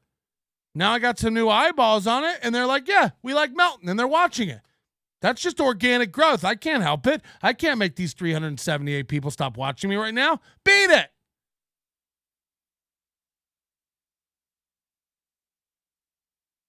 Now, I've called it all along and said they would eventually. People move on. But it's not insulting to me to tell me that. Melton, you used to have 50 people watching. Yeah, before that I had 18 watching. Before that I had 3. And before that I had 500. I've seen the highs, I've seen the lows. You take the good, you take the bad, you take them both, and there's Chad.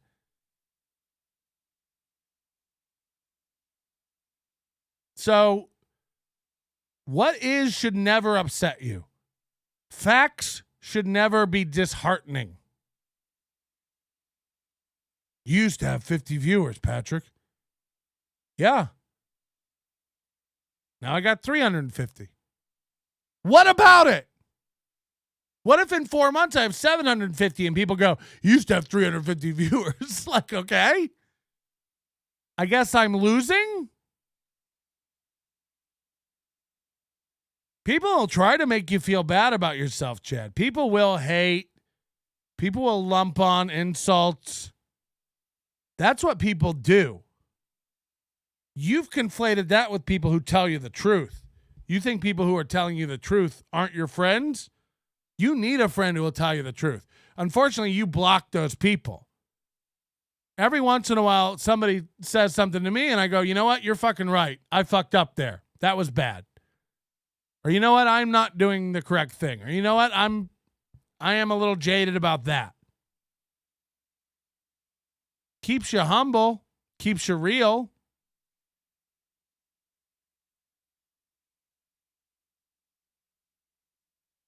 It's sad. I started this whole day in such a good mood because it's my anniversary.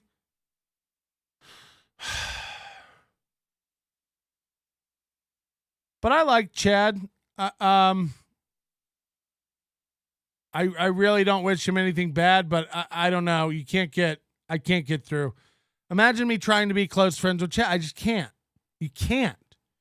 He ain't listening. So I'll be a fan of MLC.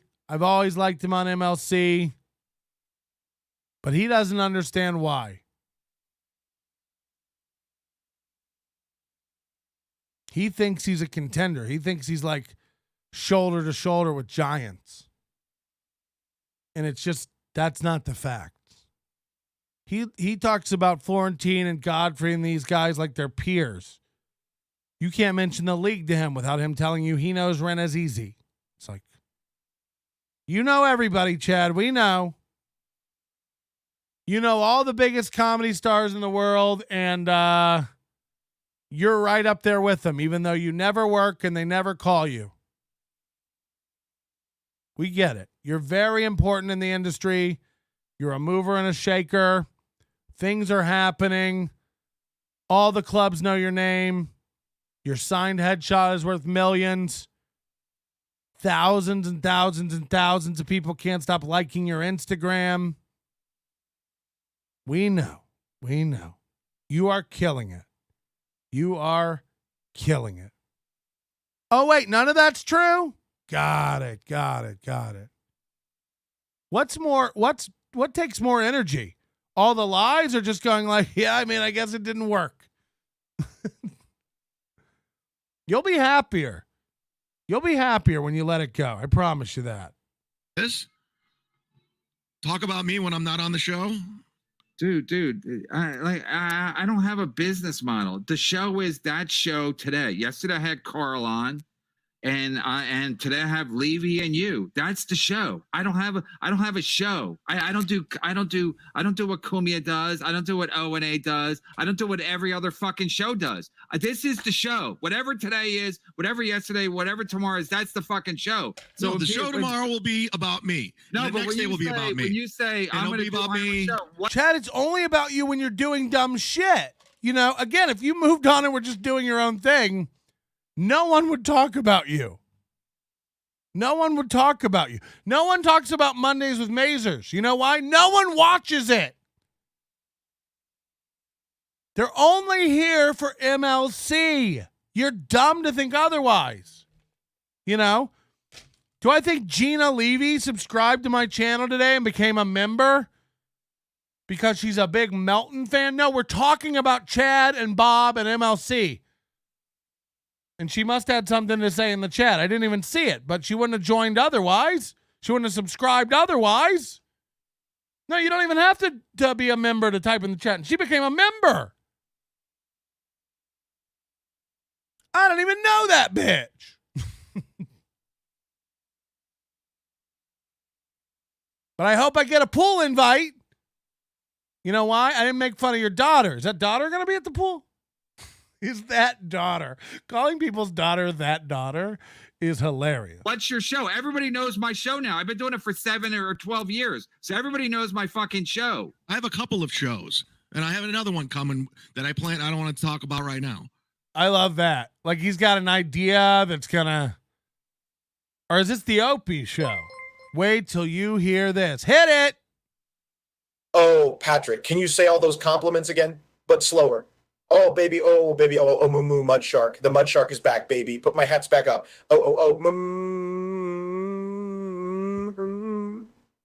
Yeah. Okay. Because someone's going to steal it. I don't like that stuff. The edging. No. Well, I don't know. We'll see if I can get my YouTube back. I don't know if I have a show or not. I might not ever have a show again. See, like that shows lack of confidence in yourself that you can even get. You're like, well, you took my channel, and obviously I can never get 1,000 people to like another channel without MLC. It's like, okay.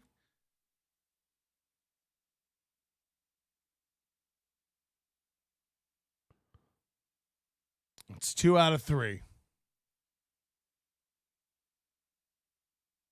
1 to go.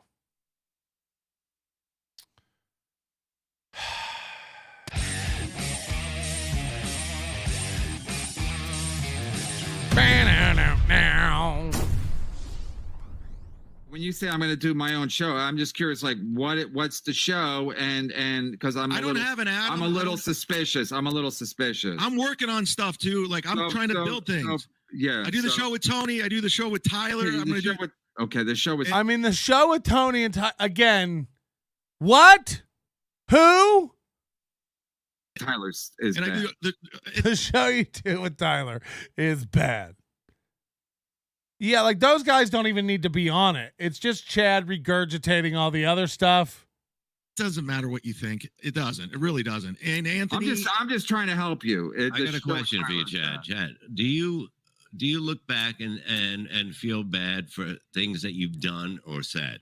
Of course. I mean, I'm not. Yeah, no, I mean, you guys don't really know me, Kevin. You never really out your way to get to know me. A minute ago, you just told Kevin that you guys were great friends. You bought hats together. And now you're doing this like you guys don't even know me. You never took time to get to know me. Imagine me if I was over here like, Bob, you haven't even taken time to get to know me and you want me to do your merch? Get to know me. Kevin, meet me at the mall. We're going to Lids. We're going to buy some hats together. Stop by the old Quiznos. Get it toasted. What? Literally a minute ago, you're like, we were friends. We went shopping for lunch and hats. And now you're like, you guys never took time to get to know me. I mean, they know about your mom and your brother and your hats. Like, what's going on? You're just like, this is it. You're a piece of shit. Now that's as far as it goes. And then, but you, I mean, I've shared things with you, and then you obviously threw it back in my face, and I tried to help you. Like I've always, I tried. You tried to help them with what? I've been on the phone with you. I've been on the phone with you. Guys, we had the phone. Remember? Wait, what are your Stevie Lou member for a month? What are your 50 free and 200 IM times? Great show. What does that mean? What are your 50 free and 2 IM times? What are your 50 free and 200 IM times? I'm lost. Like, I really don't know what that means. Happy to answer. Just tell me. What are your 50 free and 200 IM times?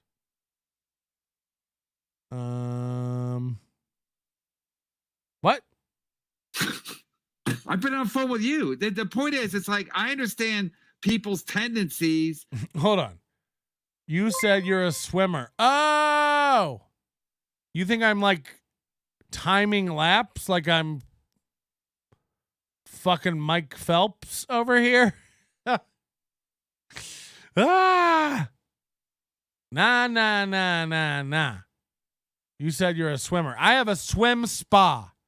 It's one of those ones where you turn on the jets and you can swim into the jets. It's like an eternal lap. You know, it never ends. You don't turn around. You just swim against the current. It's like 14 foot. It's 14 foot long. So it's like a hot tub that's 14 foot by 8. And it's only like 4.5 foot deep. It's just a little spa pool. Mostly I float, kick. I'll post a video. Follow NLO on Twitter. Follow NL Onions. I'll show you. I'll show you what it is. Here's all the plugs for the socials. Also follow my channel on YouTube, Patrick Melton. It's my stand-up channel. It's already monetized, so there's no rush. We're just over 3,000 subs on that channel over there. But follow us on all the socials, obviously. And again, we got the steel toe merch in the store. We got the black and white hats. And, of course, a P.O. box. We're going to be doing this segment next week. We didn't really do one this week. So get in any of your weird shit to the P.O. box. I'm going to check that this weekend. 4948 Mountain Vista Street, number 13932, Las Vegas, Nevada, 89121. Send in your weirdest. Send in your creepiest. I'd love to plug your business. Send in your stuff. Let's get weird about it. And your tendencies are bad. And like I said yesterday, like you can't go through the rest of your life going like, I got incredible instincts. My judgment calls are usually impeccable. Like at some point you got to go like, what the fuck am I doing? And is this a good business model for me? Sorry. So like again, if you snipe stream my show and just snipe streamed it, I'm not doing it anymore. I'm saying at the beginning, he's too busy doing inconsequential shit like blocking people who have wronged him. Unfollow, not just blocking, he'll like unfollow you if you say something that hurts him. It's like, ugh. What a gay girl. What a gay girl. Gay. Just did it, but the fucking gloating and the fucking like I'm winning, I'm killing Kevin, and Kevin has a family, he's got everything to lose, I got nothing to lose. Well, you think I'm just gonna sit there and go like, Chad's right, Chad's got nothing to lose, I'm gonna let him snipe stream my show, even though it's illegal and you're making money off of it, and you Chad's a piece of shit. Chad's a loser. I'm glad his stepdad beat him. I'm glad his brother died. I'm glad no one said that. He puts words in everyone's mouth. I'm glad his brother died. I'm glad. No one said that. He lies to himself to make himself feel better, and then he like blames the lies he told himself on people and holds them accountable for his bullshit. Bob told me to kill myself, so Bob's a piece of shit. It's like, A, Bob didn't tell you that, and B, you getting mad at him for something you made up is insane. It's insane. No one said any of this stuff, and we're all waiting for the tapes, and you staring at Adam and going, oh, play the tapes. Adam doesn't have tapes. You should have the tapes. You've told everyone you have the tapes. You told me you had video of Bob saying that. You don't. You don't. You lied. You don't have it. You didn't think you had it. You just said it. And you thought if you said it, you would manifest it somehow. Everyone's laughing at you. Everyone. It's insane. Kevin is crazy. Bob is crazy. I am nuts. We are all not wrong. You are the one who lies the most and tells the most lies to yourself and then works yourself up into a frenzy about those lies, Chad. Sorry, Chad. Sorry, Chad's lawyer. Sorry, Mom. Sorry, dead Mom. Retaliation. It's called retaliation. You sound like Ski Mask. I was laughing at Ski Mask. He was talking about went on a drinking bender because his grandma died. And then he's like, no, she was like a mom. Well, I'm in the same. I live with my grandmother for all high school. She was like a second mom to me. My mom died when I was 8. So, at a certain point, we got to move on. You can't use that as an excuse to get blackout drunk. You don't need an excuse. Just drink. And Godspeed to that grandma, ski mask. But Chad's the same way. He's just like, you said my brother, you said my mom. It's like, fuck your mom and brother. Let it go. Baby girl, for the rest of your life, you're going to be like, don't say anything about my mom. Are you going to be an 80-year-old man and be like, well, they talked about my brother? Did they? Ah! Then what? Did you slisp your wrists and walk into the sea? I'm retaliating. I don't go after No, you people. started. You said you go into the mud. Even before you even started with us, you were doing it with Melton. I mean, with Steel Toe. And I was, even with that, I was like, yeah, this is not. I'm not a fan of doxing people's houses and going after their fucking in-laws. Not even his house. And it doesn't matter. Chad's defense to like doxing Steel Toe's houses. No, I was lying.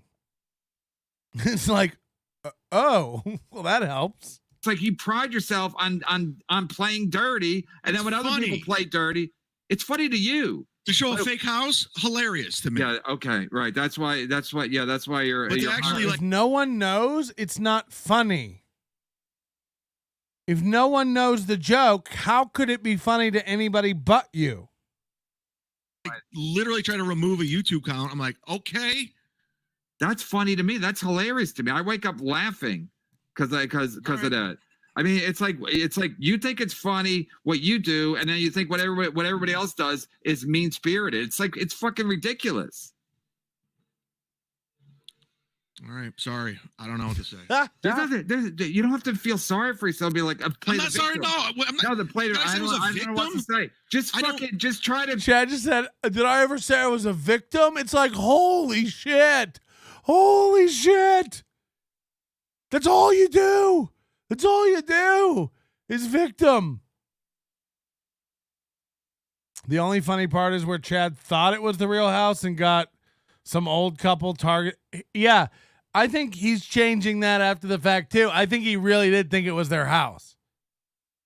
And then once he found out it wasn't and an old couple got doxxed, he was like, yeah, I knew it wasn't their house. Duh. It's like, okay. Not be a fucking douche. I mean, the fact that Carl helped you, the fact that Carl was going to help you should have brought you to fucking tears because you say nothing but shit about the guy. And the guy's great at what he does. Right. Suck his dick some more. Now I'm a fan of what he does. So you can't take it. You can't take anybody talking good about anybody else. It's all jealousy. It's all insecurity. It like he's broken. He's so insecure and jealous of everyone. Of Carl, of Melton, of Ski Mask, of Ray. It's like that's the only logical explanation is jealousy and insecurity.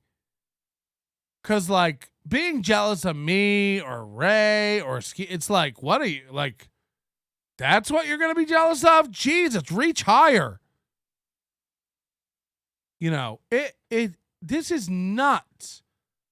For him to do things like, what did I ever lie about? It's like, I don't know. This week you lied about copyright strikes. Shall we go back further? If we started a Wikipedia of Chad's lies, it would never end. All your fucking copes for all your fucking past crimes is insane. Only 60% of that police report is like traffic stuff, you idiots. It's like, yeah, the other 40% is stalking women, stealing, fraudulent credit card. You know what I mean? It's like, yeah. It'd be like having 9 traffic tickets and a murder and be like, 90% of that's traffic. And then I killed a guy, so sue me. It's like, okay, do you hear you? And the fact that he used to shit on him all the You know how time. many stalking charges I have? 0. You know how many stolen credit card charges I have? 0. Most of my rap sheet is traffic too. Now what? Are we both good, likable men? time saying he fucking sucked. Just to play along with you. But I'm saying the fact that the fact that he reached out to help you when you've been nothing but shit to him should have brought you to fucking tears. Listen, I know you love his Patreon and his fans, but I emailed him. Thank you very much. I appreciate that. It should have been more than that. It should have been like, wow. What do I send him, a coffee cake? No, maybe I misjudged people. Maybe I misjudged everybody. He was coming after me unprovoked for months because the coffee cake joke is hilarious. I almost spit when I heard that yesterday.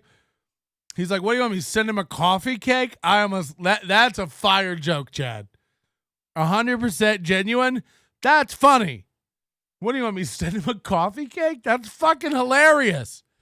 Do more of that. I don't know how you did it or where that came from, but that's funny. What do you want me to send him a coffee cake? During the Kumia Christie pile on, so yeah, because you talk about shit about him constantly. But I wasn't saying anything bad about before that. All you ever say is bad stuff about him. Carl will even admit he started coming after me, making videos saying I'm a piece of shit, I'm not funny, playing stand up, and I wasn't doing anything until January when I did Kumia's Cocks, and that's when it became something. So I didn't start that. I didn't go like Carl's a piece of shit, Carl's garbage. I never did that. You know what Carl's show is? Carl's looking for content that he can fucking make fun of. Well, so that's been very successful. So you can't get mad that he took. I'm not mad at Carl anymore. I'm not mad at him. Shouldn't be. You shouldn't. He's a business guy, and I get it now. No, a business I guy get doesn't it help now. somebody I get like it. you. He was trying to fucking help you, and the fact that he reached out to help you boggled my mind. I almost freaked out because I was like, "What the fuck is going on?" He's a nice guy. He's a nice guy. Like, thank you. What do you want me to do? Send a coffee cake to Rochester? No, you should have just realized. That's so good. I didn't realize, though, he uses it 3 times. It was funny the first time, but he says he does the coffee cake joke like 3 or 4 times in the whole interview within like 10 minutes. Like, oh, wait, maybe I'm misreading every fucking possible situation that I'm in, which is really what happened. When he was piling on, I was going through a real tough time in my life at the time. It was real tough. It was too much. And Kevin, if you think being on this bottom square in the show's easy to do, by hour 3 of the same sauna joke, you're over it. You're just like, cut me loose. I mean, if somebody only has one joke and it's that you sat on a black dick in the sauna, it should be easy. It's not a hard show. It isn't a hard show to do. It is the easiest show. The only reason this show is hard for you, Chad, is because you're insecure. The only reason this show is hard to do for you is because you're insecure. People write shit about Chad and Bob and Kevin and Ski Mask and me and Ray and Skakel and the women he had on and Carl. No matter who's on this show, the chat is full of vitriol for those people. Number A, don't read them. You don't have to read the regular chat, but somehow you know Chad does. Somehow you know when he was stream sniping, he had MLC chat up, his chat up, and my chat up. He has to know if someone's saying something bad about him. He cares so much. So much. Just do what I do. Don't look at any of it and assume everyone's talking shit about you. So I do a show where I just talk shit about people. I actually get hurt when they take it personally. You know, I know how personal Chad takes all this. That's not the goal. I'm not doing this to hurt Chad. But he'll take it that way. That's the way he sees MLC. You guys are talking shit about me for 3 hours. It's like, that's never happened. That's never happened. You know, they never talk about one thing for the whole show. It's all over the place. Now, granted, they talk heavily about Chad lately because Chad's doing a lot of stupid shit to talk about. I get it. I tell Bob all the time, Ray DeVito can only take so much of this shit. So yeah, I understood that. I'm well aware of what the fuck is happening. But for you to always you can't be a fucking Mudshark. dick and then get mad when people are a dick back to you. That's not how it works. That's not how it fucking works. It's like some of your fans might think it's cool, but for the most part, people are like, "What in the fuck?" It's like now he's crying like, "Oh, woe was me because there's a strike on my channel," even though you were fucking gloating about how much money you're making. Now you're crying. Now you're crying that you have no money. So what? Where did all that money go that you're making in super chats? Because I have a bank in there just sitting there and it's about to be deleted completely. So I'll never see that money if the channel goes away. That's not true. That's not true. That is true. They can't take your money. That's your money. They'll refund it. No, they said they just paid you on the 21st. 21st, but I still have a lot of money in there sitting there, and if they remove take it out. I can't. It has to go to Google AdSense. I don't know how to do that. All right. Well, in any case, the point is like you're bragging about how much money you're making. If you're making all this money, you should be sitting on a pile of fucking cash. I'm just saying that they make you mad. You shouldn't even care if you get a strike. I'm just saying. Yeah, because he told Carl that he could buy a house on Carl Street tomorrow if he wanted to. He has money. And then the next day he's on like, I might not be able to pay bills. Kevin took my money. It's like you wonder why we never believe you. It's why I laugh at all the fucking simps that line up to throw money at you with every one of your new grifts, because it's like, God forbid you just do a show and try to get, paid for that show. It was like, did a show today. We had 4 or 5 new people upgrade their memberships. So that's $50. Great. Thank you so much. We did. So you can see how much I've made in super chats. Here you go. There's today. $74.96 in super chats. There's no reason to hide it. That's what it is. That's what it is. There's no reason to hide it. Pretend I make more. Pretend I make less. But don't depend on one stream. Join the Overdose. Buy something from the store. Join a membership. I watch Chad make $500 every fucking day he stream snipes.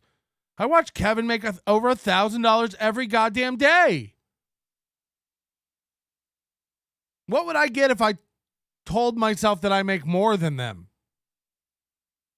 What would I get out of that? Would I feel better? Would I feel like a more successful big man? Another lie, if YouTube shuts your channel down and money is owed, it will be sent to you still. I don't know if that's true. Look, it wouldn't surprise me either way. It wouldn't surprise me if they locked it down and didn't let you access your pending deposits or whatever. I don't know. Patrick, did you ever get your 1,000 likes? No, I don't think we hit 400 on it, honestly. I think we had 3,500 views-ish and around 380 likes last time I looked. Which proves my point. It proves my point. It's just like, you may have people watching, but you don't know why. I said, as if my life depends on it, hit the like button today. Pretend like I can't make money ever again until I get 1,000 likes. And I asked 3,500 people who watch that show to do that. And not even 400 helped me out. So that's where we're at. That's where we're at. People don't want to get involved. People don't want to take an extra step. And it's delusional to think you have I got 3,500 people. I have 3,500 fans. It's like, no, you don't. No, you don't. Because I begged people to hit the like button and they didn't. I said, pretend this is a drill. It's not real. So that does have some weight on it. Like, look, I'm sure if I was on here really, really begging, I'd get a little bump more. Because a lot of people are like, it's a drill? Great. An experiment? Cool, faggot. So yeah, maybe I'd get 100 more, if it was a real dire situation. But I'm not under the delusion, just like Chad. Like if I went and started a new channel tomorrow, and I was like, I need to get it up to 1,000 subs to get it monetized. We could do it. I have an NLO Clips channel. It has 100 subscribers. NLO Clips. Let's get that channel monetized, everybody. I need 1,000 subscribers to head over and like NLO Clips right now. And I'll start posting all the clips on that channel. It's kind of like a self-fulfilling thing. It's like I don't post clips on that channel because it's not monetized. And then the channel's not monetized because there's nothing going on it. But how long will it take me to monetize that channel if I really try? And I haven't posted anything on there in a year, I don't think. Like, I'm not delusional. It'll take some effort. But I should start plugging that. Go like the NLO Clips channel.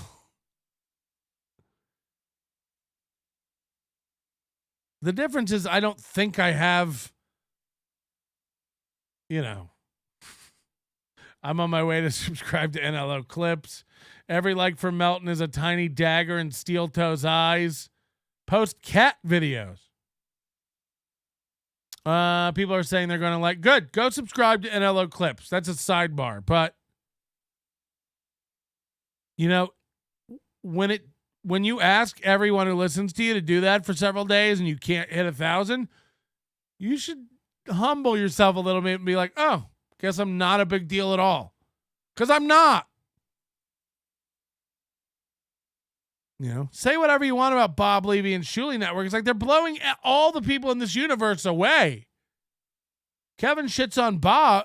Look, Kevin makes more money, I think. But Kevin shits on Shuli, and it's like Shuli has way more views on everything. Now, it's hard to tell because Kevin doesn't really leave shit up.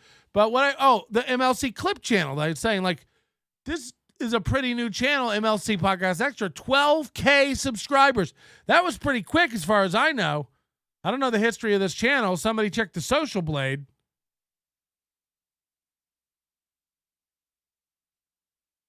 It's my goddamn anniversary. I can't get over $70 in super chats. Huh? Where's my parade? Where's my ring? Where's my chocolate cake?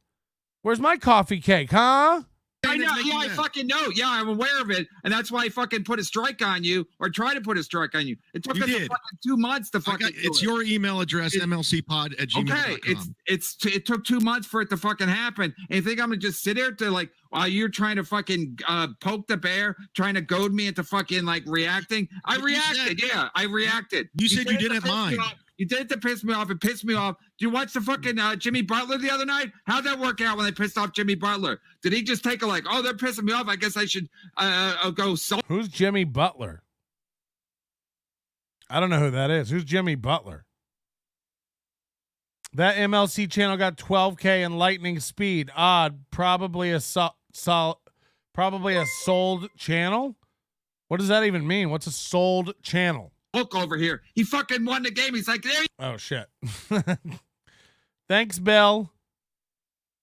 Bill Loney giving me $10 for my anniversary. Thank you, Bill. That's going straight to a steak dinner. There you go, bitch. That's what I did to you. There you go, bitch. All right. You're the best player in the NBA. You're the best player in the NBA. I'm not. And Jimmy Butler don't say that either. He goes, I think I'm a pretty good player and I try to win the game. But you don't want to fucking, I did that to piss you off. And then when I get pissed off, you go like, why are you pissed off? It's fucking stupid. You're shitting on me every single day. That's not good enough? Yeah, because you triggered us. How do I trigger you? What does Chad get out of this innocent act? Again, you're the Mudshark. What do you mean, how did you trigger him? You're the Mudshark. You play in the mud. You do mud. How do you trigger? You bring Bob's fucking family and he's trying to help you. First of all, you said I lied to you. Bob, it doesn't even matter. It doesn't. No, and that's. Now you're all trying to outdo each other? The Ether Bunny. What the fuck? Hap anniversary, Kathleen and Fat Onion. By the way, where did Kathleen go? Kathleen Melton, my wife. We were supposed to have a nice She used to come in the chat room and talk to me like Gina Levy. Why is she never here? Henrik, Mr. Blue Sky. Forgive me, I forgot. You don't owe me anything. I'm just saying, like, I'm trying to use it as an example for how not well I'm doing. It wasn't a nudge to you to make me do well. Although, thank you. We're up to $115 from 70. It's just like you should probably calibrate based on reality. That would help. That's all I'm saying. Is like, for me, I make $150, $200 in super chats. I'm over the moon. I'm elated by that. The generosity, that's all I need. I'm not trying to be rich off this. That pays the bills, baby. And that doesn't even include, memberships, gifted memberships, PayPal, all that stuff. You know what I mean? The super chats aren't my bread and butter, but it's definitely great icing on the cake. But when I look around the super chat world, I'm the lowest one I know. I think Ray might make more in super chats than me. Now, I'm not sure. But I watch Steel Toe make 500 a day. I watch MLC make over 1,000 a day. Chad, when he stream snipes MLC, makes 500, 800. Isn't that one day he made like $3,000 or some shit? His next month check is going to be baller. Even with this hiatus from earning, I think next month is going to be baller. Thanks, Mr. Blue Sky. Thanks, Sam Young. I do appreciate it. It will all go to dinner. This will all go to dinner tonight. Even Corn Diff getting in on it. Happy anniversary week. I don't do that. I don't do the anniversary week thing. But like, if I was to look around this universe and see MLC making 1,200 a show and Chad making 500 a show, and then come live and go, we're making more money than Steel Toe and Chad and MLC. It would just be a lie. It would just be a lie. That never happened. Again, his highest day was 1160. I mean, that's not true at all. Chad could have easily got 1,000 if he just went live the second MLC ends. That never happened. His highest day was 1160, but he had 3 streams that day, didn't they? I don't know what's real anymore. I can't tell. DK, holy shit, 49. Thanks for keeping us abreast of all these weirdos. Not all heroes wear capes. Thanks for your anniversary. Steve C, will Chad get paid if his channel is still borderline? We got a hype train going on here. Remember when Twitch used to do hype trains?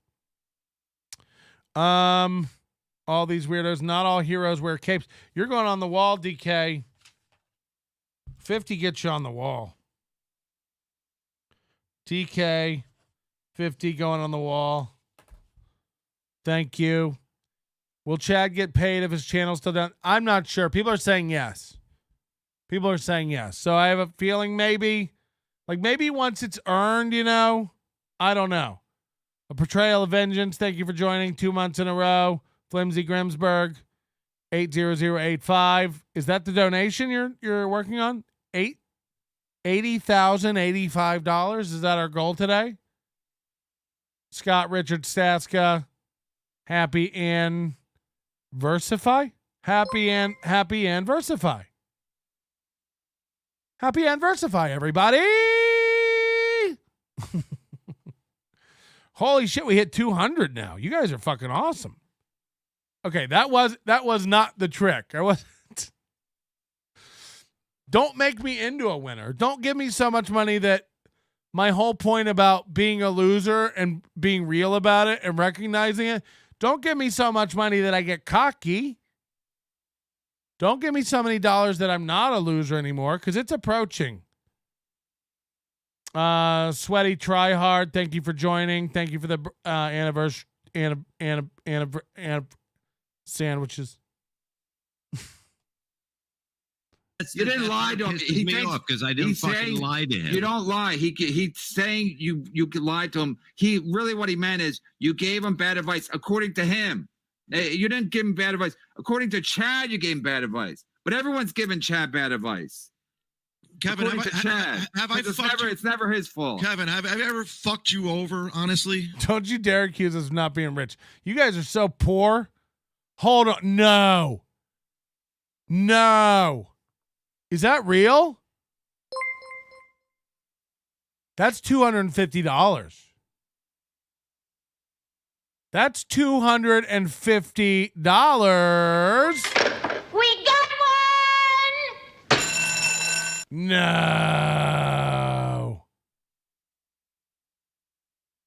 No, it can't. That's crazy. No, because who is I don't even know that guy. We've never even seen that guy. It always blows my mind when like they're out of nowhere. Like, who's Ollie? We don't know no Ollie. Ollie, 50 gifted memberships. Holy shit. I got to turn this down almost. I mean, this is just going to go all day. We may have to turn off the layer. And then Spaghetti Tooth John. Holy shit. Whoa, hold on. Spaghetti Tooth John, happy anniversary to you and your beautiful wife. This is for S&P tonight. Winning. Sweaty Try Hard. $100 Chris Bueller for your anniversary. I heard you weren't married. Worst grift yet. People have heard I'm not married. And that my wedding, wife, and anniversary is just a grift. I don't know. There is not a ring on the finger. So who knows what the truth is? Is there even a woman in my life? There may not even be a woman in my life. This could all be fake.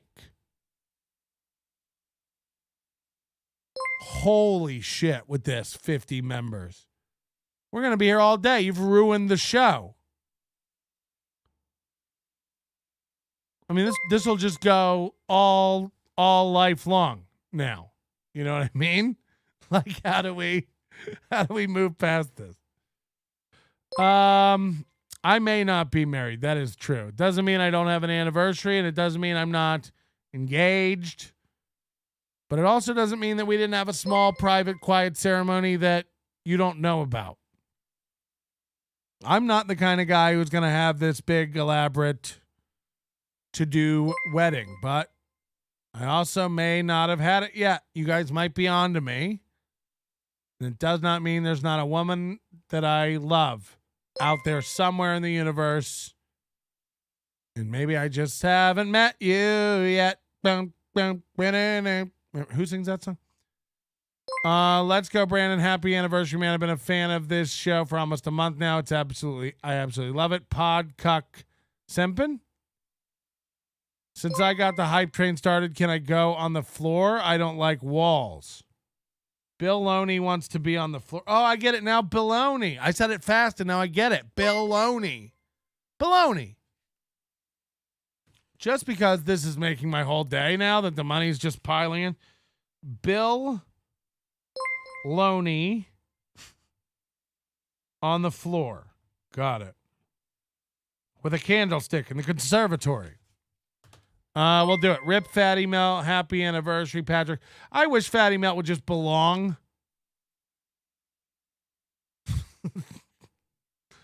He wants to be part of it. Why not just... Oh, no. Somebody's at my door. My dog's barking. I heard a knock. It's like a big fat guy with a clipboard. Oh, no. It's a cop. There's a cop at my door. Oh, no. You hear my dog? There's a police officer at my door. We may have to go see. I got to go see what this is.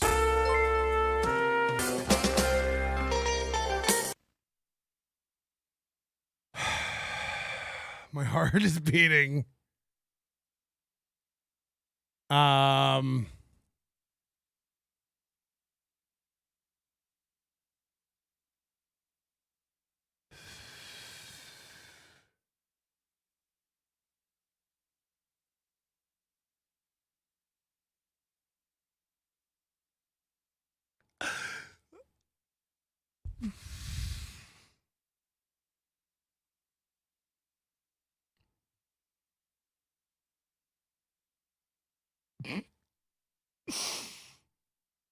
a little giddy.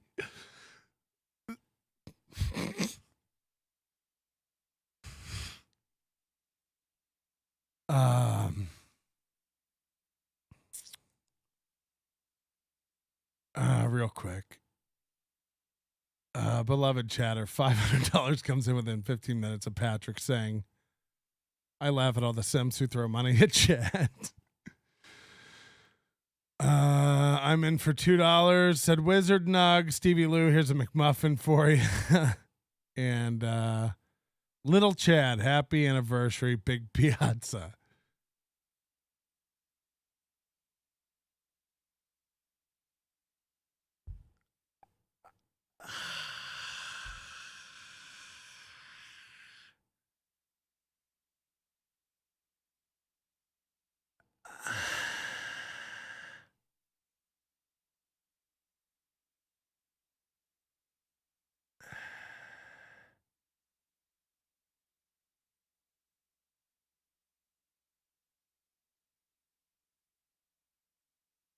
I just gotta be.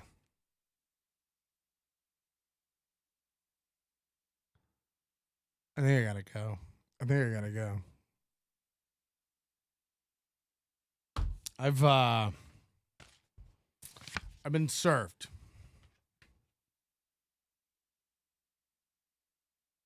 I've been served. That's thick. That's a thick one.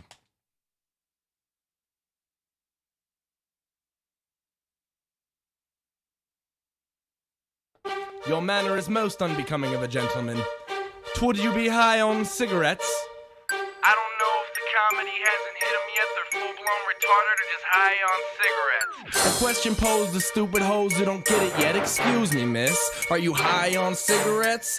I don't know if the comedy hasn't hit them yet. They're full-blown retarded or just high on cigarettes. All the laughter that you deploy if you listen to the show, boy. Patrick Melton faces have you stacking an low point. It's the low point, not the reason. The reason is fucking gold. Gonna make the taco pony party be a party of soul. To make you vandalize a van with a pedal sticker so bold the family probably get arrested before they get down the road. Or stupid motherfuckers just got NL loaned. Other radio shows are straight bitch mail prone. Talk shit on the youngins that nobody like past. Have my homeboy Lane prank call him fast. Have him thinking that he hates him like right before he berates him. And the way that he baits him, put him right on blast. Like Patrick is an thank you to everybody who donated for my anniversary. It is a happy day for me. I gotta get in the pool. I'll tell you about this, but I gotta process. This is serious. I don't know if the comedy hasn't hit them yet. They're full-blown retarded or just high on cigarettes. A question posed to stupid hoes who don't get it yet. Excuse me, miss. Are you high on cigarettes? Well, I don't know if the comedy hasn't hit them yet. They're full-blown retarded or just high on cigarettes. A question posed to stupid hoes who don't get it yet. Excuse me, bitch. Are you high on cigarettes?